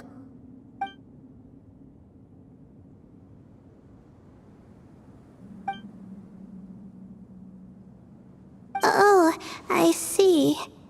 Well, that's not too surprising. Most people in Sumeru know about King Deshret, and most in the academia have at least some knowledge on the 7 pillars. Legend has it, King Deshret ruled the desert at the head of several wise retainers, guiding their people to pursue the limits of wisdom. He also left behind treasures for future generations, which continue to be relevant in nearly every research discipline. And now, this message indicates this student and his senior were rescued by the Ibis King. But to think it's possible to meet him in a place like this... We don't know when these notes were written, but didn't the 7 pillars disappear a long time ago?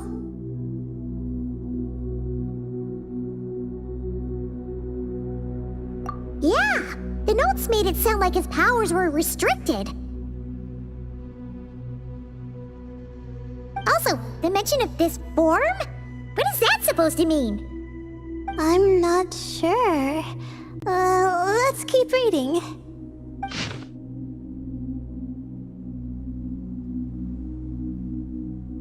Oh, this is the last page.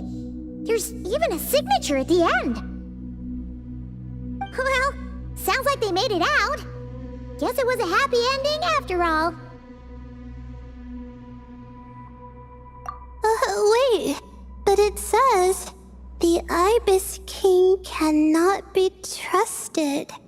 Huh. Our friend said something similar. That the Ibis King was a liar. And the notes did make it seem like something wasn't quite right with him. Maybe he wasn't one of the 7 pillars at all, but some kind of con artist.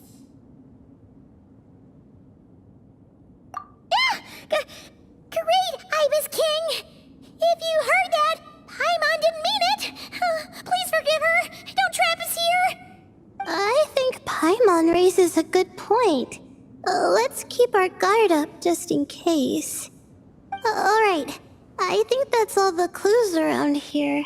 How about we... Oh, it's Marak! That means Kaveh and the others should be around here, right? Hello? Anyone up there? Can you hear us? Yeah, we can! You know, sound travels just fine in an empty chamber like this. You don't have to shout. Of course, if you're shouting to express your excitement at being reunited, by all means, pretend I never said anything. Yelling like this is kinda exhausting. Come on, let's head back down.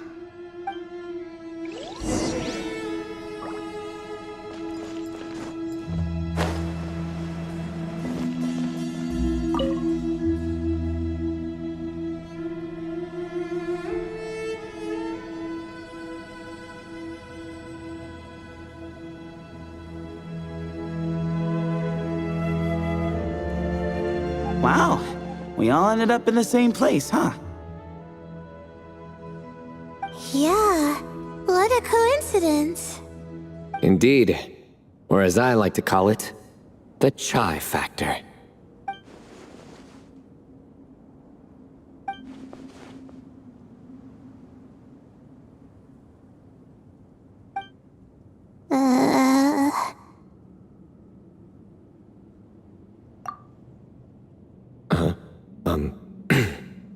No reply? Just say it. All right. Because it's spice to sweet brew again. Oh, hey, that's a new version. Oh, wait, what? You've never heard that one?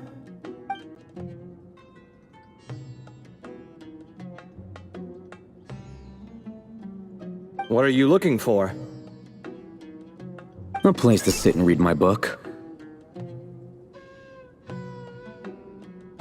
Oh, great. What else is new?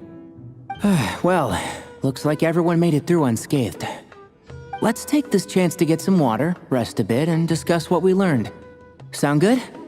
Yeah, let's debrief.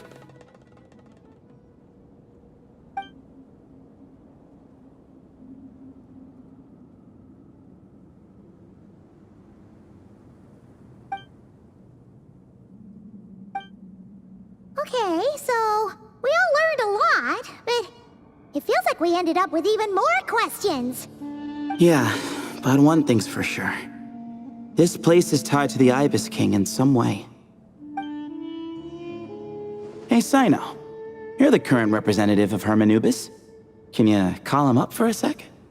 Of course. Just let me sense his presence.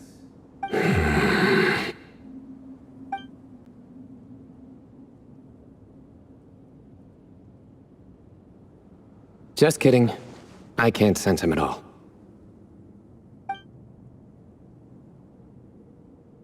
Jeez, Sethos. Did you set him up for that one? What are you, a two-man act? Sorry, Hermanubis isn't like the Ibis King. He can possess me, but I can't talk to him whenever I want. Oh, truly? Does that mean he's gone? Oh, I would have liked to reminisce about old times with him. Ah, the cat! It speaks! Ugh, of course it speaks. In fact, it is not an it at all. You do me a great offense.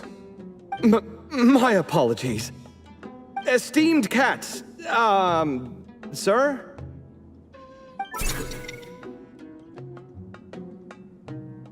Oh, this little contraption is still here. Contraption? No, this is Marak. Which means you do his assistant a great offense. Huh? Well, I didn't mean... Well, I apologize. I wasn't referring to this Marak, but rather the thing that operates it. King Deshret was quite partial to it. I have forgotten what it was called. It must have had an official name, albeit in the old tongue. Even if I did remember, I would need to translate it into modern language. Ah, it's not important. Marak's a fine name. Even better than the original, if you ask me. Who thought of it? And the remodeling, quite well done indeed. This Marak looks much happier in its current form. Oh, and the components should have model numbers written on them. You can look them up if you're curious. This cat talks a lot. Quite the one-sided conversation. Is this what the Ibis King was like? He seems quite eloquent. I wonder if he plays cards. Ha! I knew Marak was a great name. Go me! Let's see, what page was I on again? Should have brought a bookmark. That all went over Paimon's head.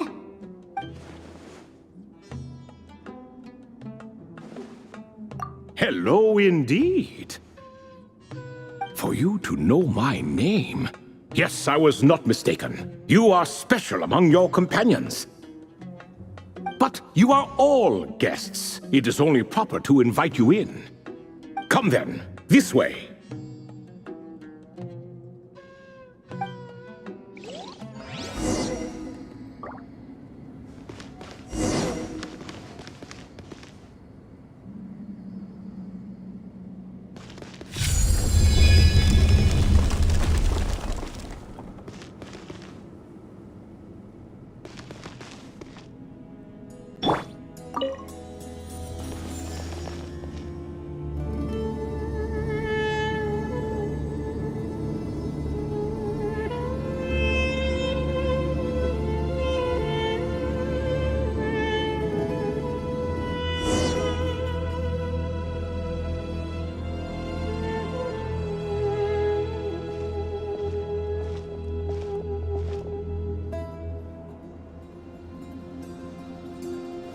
Welcome to my humble abode.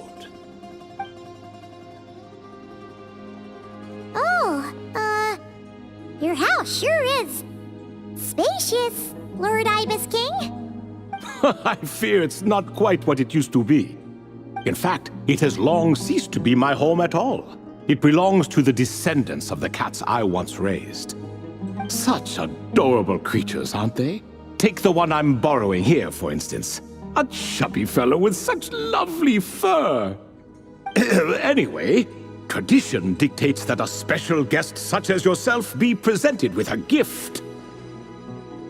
Alas, it's a first-come, first-served basis, you see. I fear with the passage of time, none are left. What? So the treasure's gone already? Treasure, you say? Not an inaccurate description. Yes, and no. I have the power to grant gifts inaccessible to the masses. The only requirement is answering a question. Not a bad deal, yes? Of course, my questions were given unto me by King Deshret, who in turn received them from the Mistress of Flowers. There are 3 and no more. What causes our rise and fall? What obliterates love and hate? What determines truth and falsehood? The more he talks, the less Paimon understands. I see. That must mean Gudars and Makairo managed to answer 2 of the 3. Another who understands. Oh, so that's the event those 2 slabs are depicting. Ah, priests and their records. A singular obsession, and quite boring, too. After being imprisoned within Aru, I could, on occasion, take the form of a cat to converse with those around me. But I despised speaking to them. No conversational skills whatsoever. Now, humans like you, who stumble in here from time to time, you are much more interesting. Hold on, we're getting off topic again. The 3 questions you just mentioned? What are they for, exactly? Ah, that is a story that begins with King Deshret. And we're in for another long one. Nostalgia for the past is common to us all, is it not? And our king, he was such a proud, solemn man in those days. He watched us speak of the present and the future, of the wisdom we possessed or were about to obtain. We were his proud retainers, confident in our belief that, so long as each one of us used our abilities to the fullest, progress was inevitable. Yet, King Deshret's ambition was not destined to be allowed in a closed-off world such as this. So nothing went as planned. In fact, from the beginning, there were signs an outcome of this nature was inevitable. Because although there were 7 pillars, one was forever absent. Al-Ahmar would insist the Dendro Dragon Sovereign was one of us, but the dragon herself rejected that idea. Huh. Like a card you can never seem to draw from your deck. More like a card that was never in the deck to begin with. Alas, that's just who Al-Ahmar was. There was nothing we could do about that. and I always preferred chess to cards. In the end, life grew unbearable for our king. But, of course, those who remain must continue to live on. But subjects like us were less fortunate. After all, the fate of a retainer is decided by the king, including the chance to walk away. So it was then that King Deshret had Kroko, Goti, and I locked up within Aru, where we remain to this day. Krako. Goti? Ah, of course. You're more familiar with their full names. Sobek, the Crocodile King, and Hereshef, the Goat King.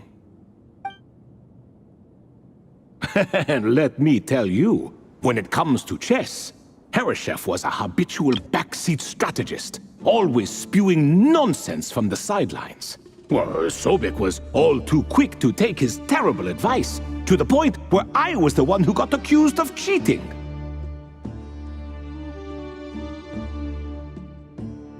Chess is an exercise in patience, and that man couldn't sit still to save his life. He could never excel at that game. In fact, neither of them were good at chess. Even so, we played together often, and since I was always the winner, we got along quite well. What are you laughing at? Were we not good friends? No one's laughing. Paimon would never. No, not you, it's Goti. He's laughing for no reason again. Can you not hear him? Ah, right, of course you can't. The two of them are inside Aru, as am I, so only I can hear them. What is even going on here? Has he, started to lose it after being trapped for so long? That does happen to prisoners serving life sentences. Speaking of which, how's Azar doing these days? I doubt he's doing much of anything. Just what I wanted to hear. What is the meaning of this? You doubt my words? I have half a mind to not talk at all. Oh, no. They're not questioning you, Lord Ibis King, just discussing other things. Please, continue.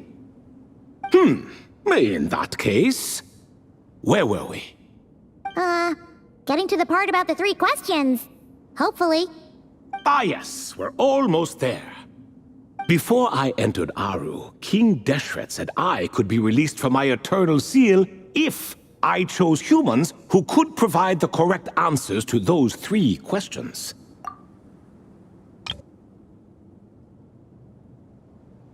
The first person who caught my eye was Gudars.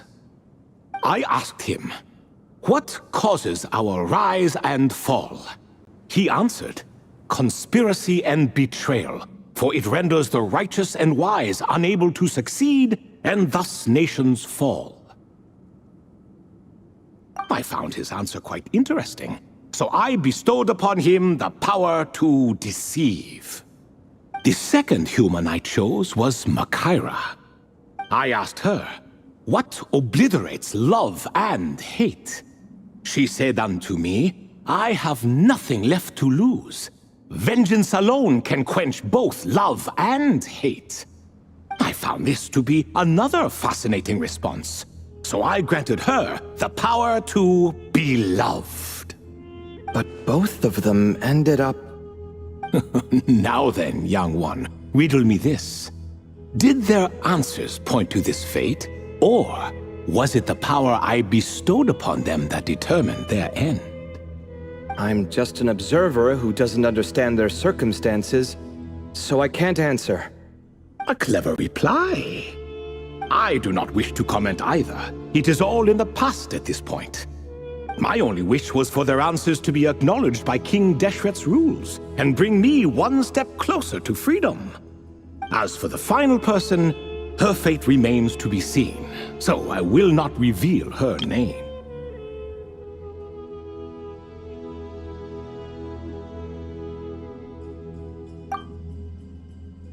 I asked her, "What determines truth and falsehood?" and found her answer quite compelling, so I bestowed upon her a gift to match. As you can see, however, I have not been freed, so it's clear the answer she gave at that time was wrong. But alas, 3 people were chosen and 3 questions were asked. So now all I can do is wait. Wait until her wisdom is in line with the rules set forth by my king. Until she has found the true answer to that question. No wonder there was no third stone slab then. Or perhaps you're just not ready to include her in the story. Though that might be a generous interpretation. Well, it's not merely because her story remains unfinished. As the remaining priests of this place left or passed on, there were none left to record the events that followed. Besides, stone slabs are few and far between in the Great Red Sands. In the sprawling desert, very few things or people even manage to leave a trace. But sometimes I can't help but wonder, if that young man from several centuries ago had been willing to answer my question, would I have left Aru by now? Wait, so there was someone else? Of course, it has been thousands of years after all. All sorts of people have stumbled upon this place, but I only chose the special ones. That young man had such a singular intelligence, though his companion, by contrast, was rather average.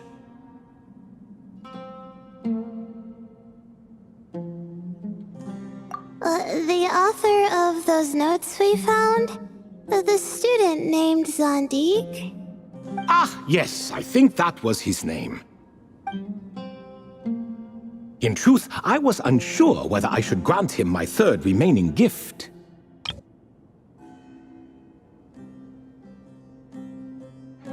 He was, of course, exceedingly clever, but he was also mistrustful and narcissistic in equal measure, and there did not seem to be a line he was unwilling to cross. Too much power could be dangerous in the hands of someone like him, so I found myself rather relieved when he declined my gift. Oh, he turned you down? Did he give a reason? Yes. He said he didn't need it. I still remember the look in his eyes. Nothing stood out per se, and still I could sense contempt and disdain radiating from his gaze. I could not give an exact reason, but on instinct I just knew it would not end well to get close to a man like that. So, I tricked him. Stick close to your companion, I said. Only the descendants of Lait-la can come and go as they please. Leave him behind, and there is no escape for you. So, does that mean his companion wasn't a descendant of Lait-la? Oh no, that part was true. The lie was in the other half. Anyone can enter or exit this place. There are no restrictions. I saw that his companion was exhausted and was concerned Zandik might leave him behind, or worse, that some other accident might befall him. So I made up an excuse to prevent Zandik from going a step too far. Oh, and speaking of, Sandik's companion had the same blue hair and pointed ears as you. Wait, does that mean Layla's also a descendant of Lait-la?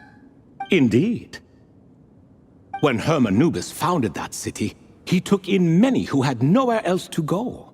Today their progeny are scattered to the 4 winds, and indeed are far more numerous than I could have imagined.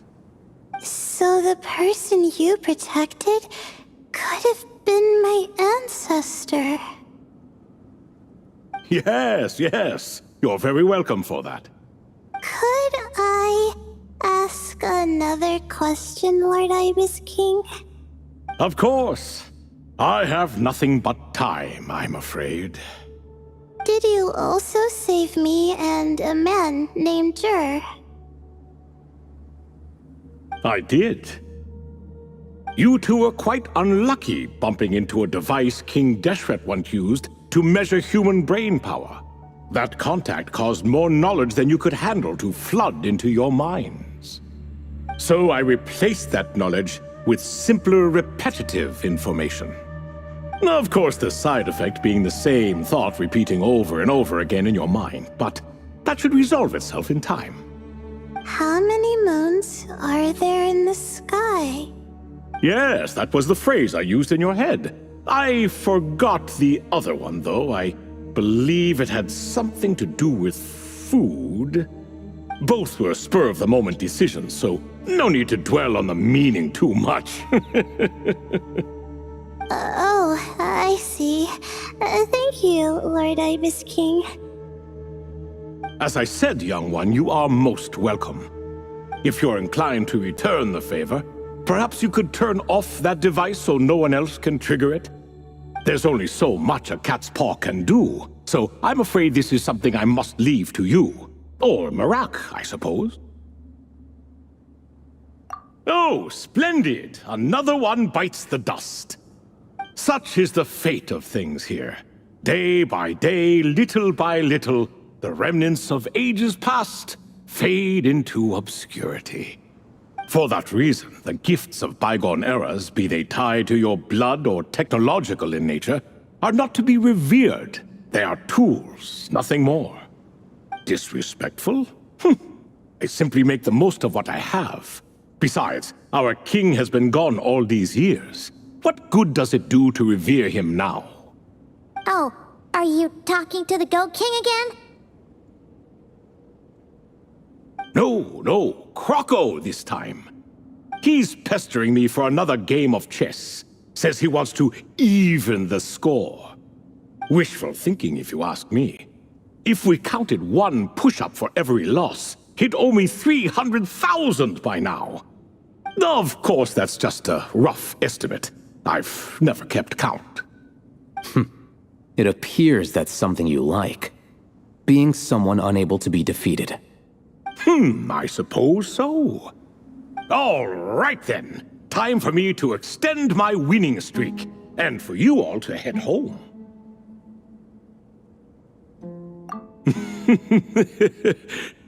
In truth, deep down, I know even the answers to those 3 questions will not change my fate. But that is for me to reckon with. Go on now.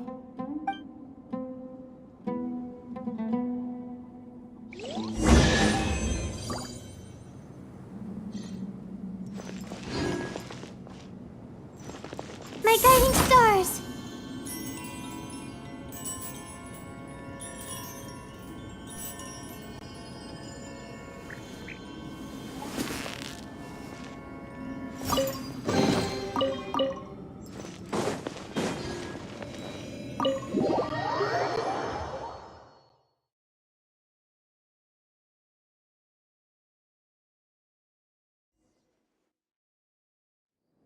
Excuse me? Do you even know what time it is? I've harvested 3 crops of tomatoes while you've been gone. You're exaggerating, Professor. I'm making a point. There's a difference. Sincerest apologies for keeping you waiting, Professor Cyrus. See, that's what I call manners.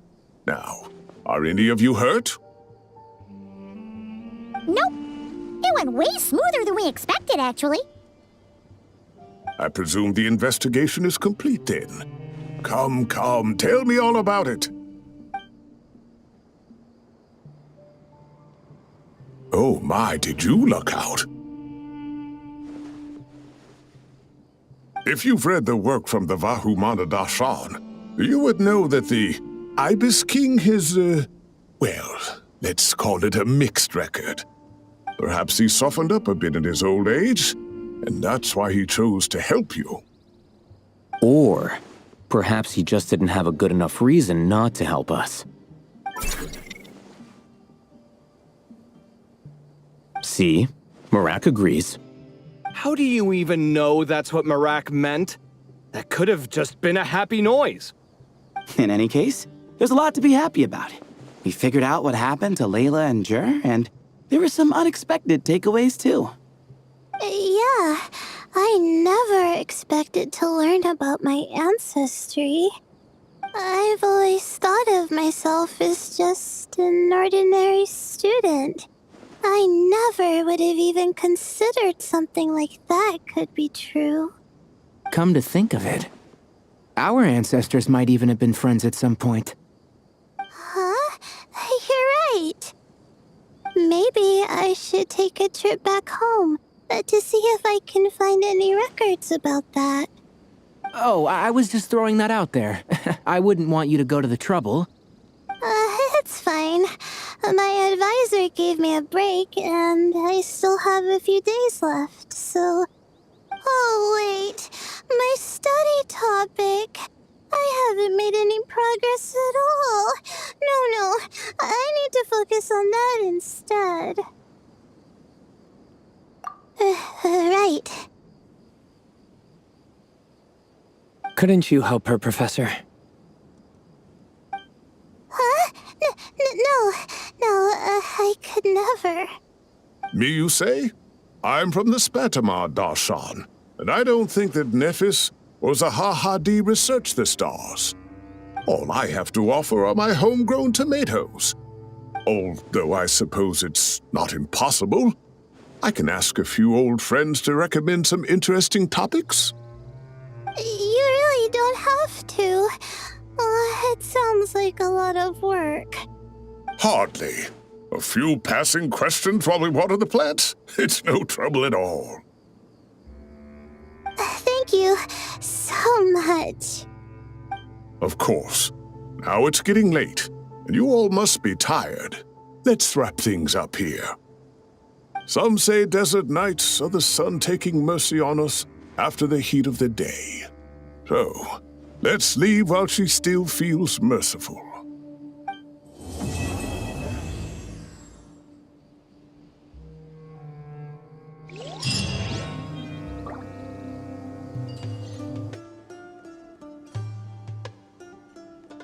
The Fieldwise Center is getting a lot of praise from important scholars all throughout the academia.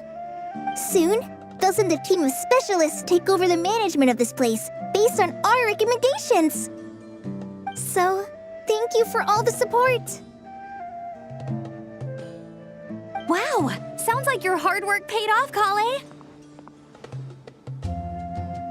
And you're overseeing the transition yourself. Well done. The young students today could learn a thing or two from you, Kale. Your confidence, your proactiveness, your leadership. It's admirable.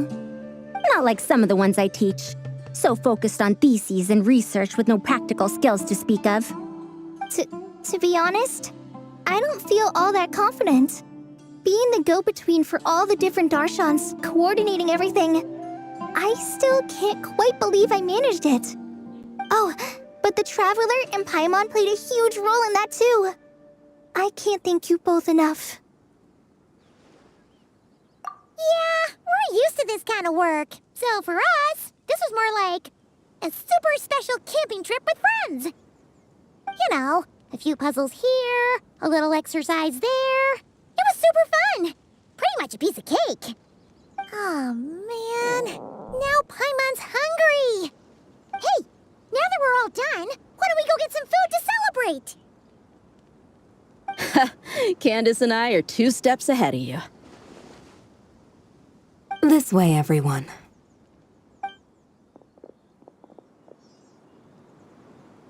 Woohoo! A feast! Perfect timing.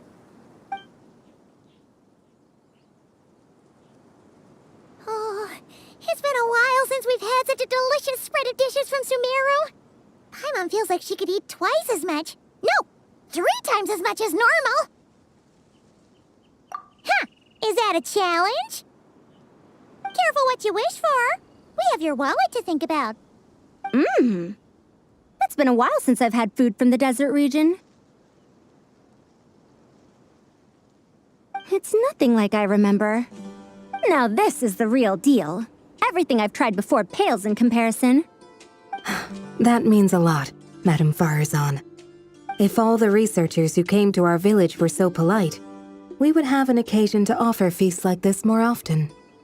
By the way, You planning on doing any sightseeing, Miss Amber? You came all this way, after all.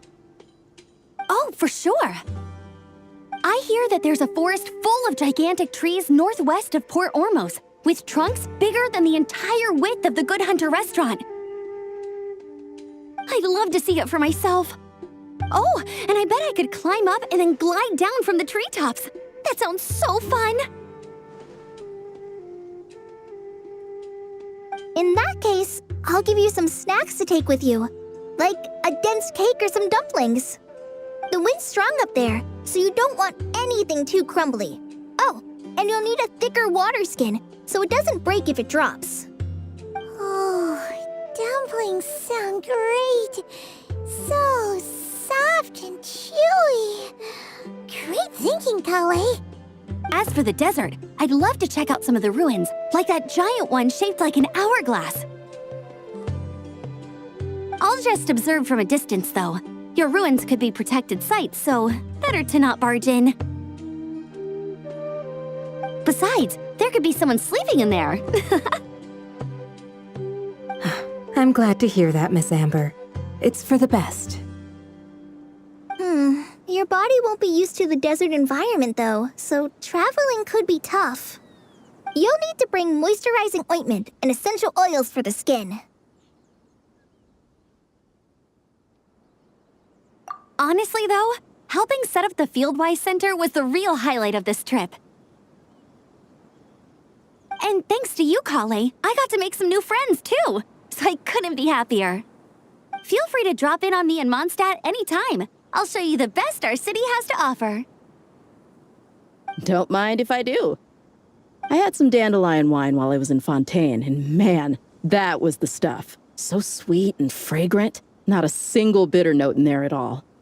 And that was the imported stuff. I bet the taste is even better when it's fresh. I'm looking forward to downing a couple of barrels already.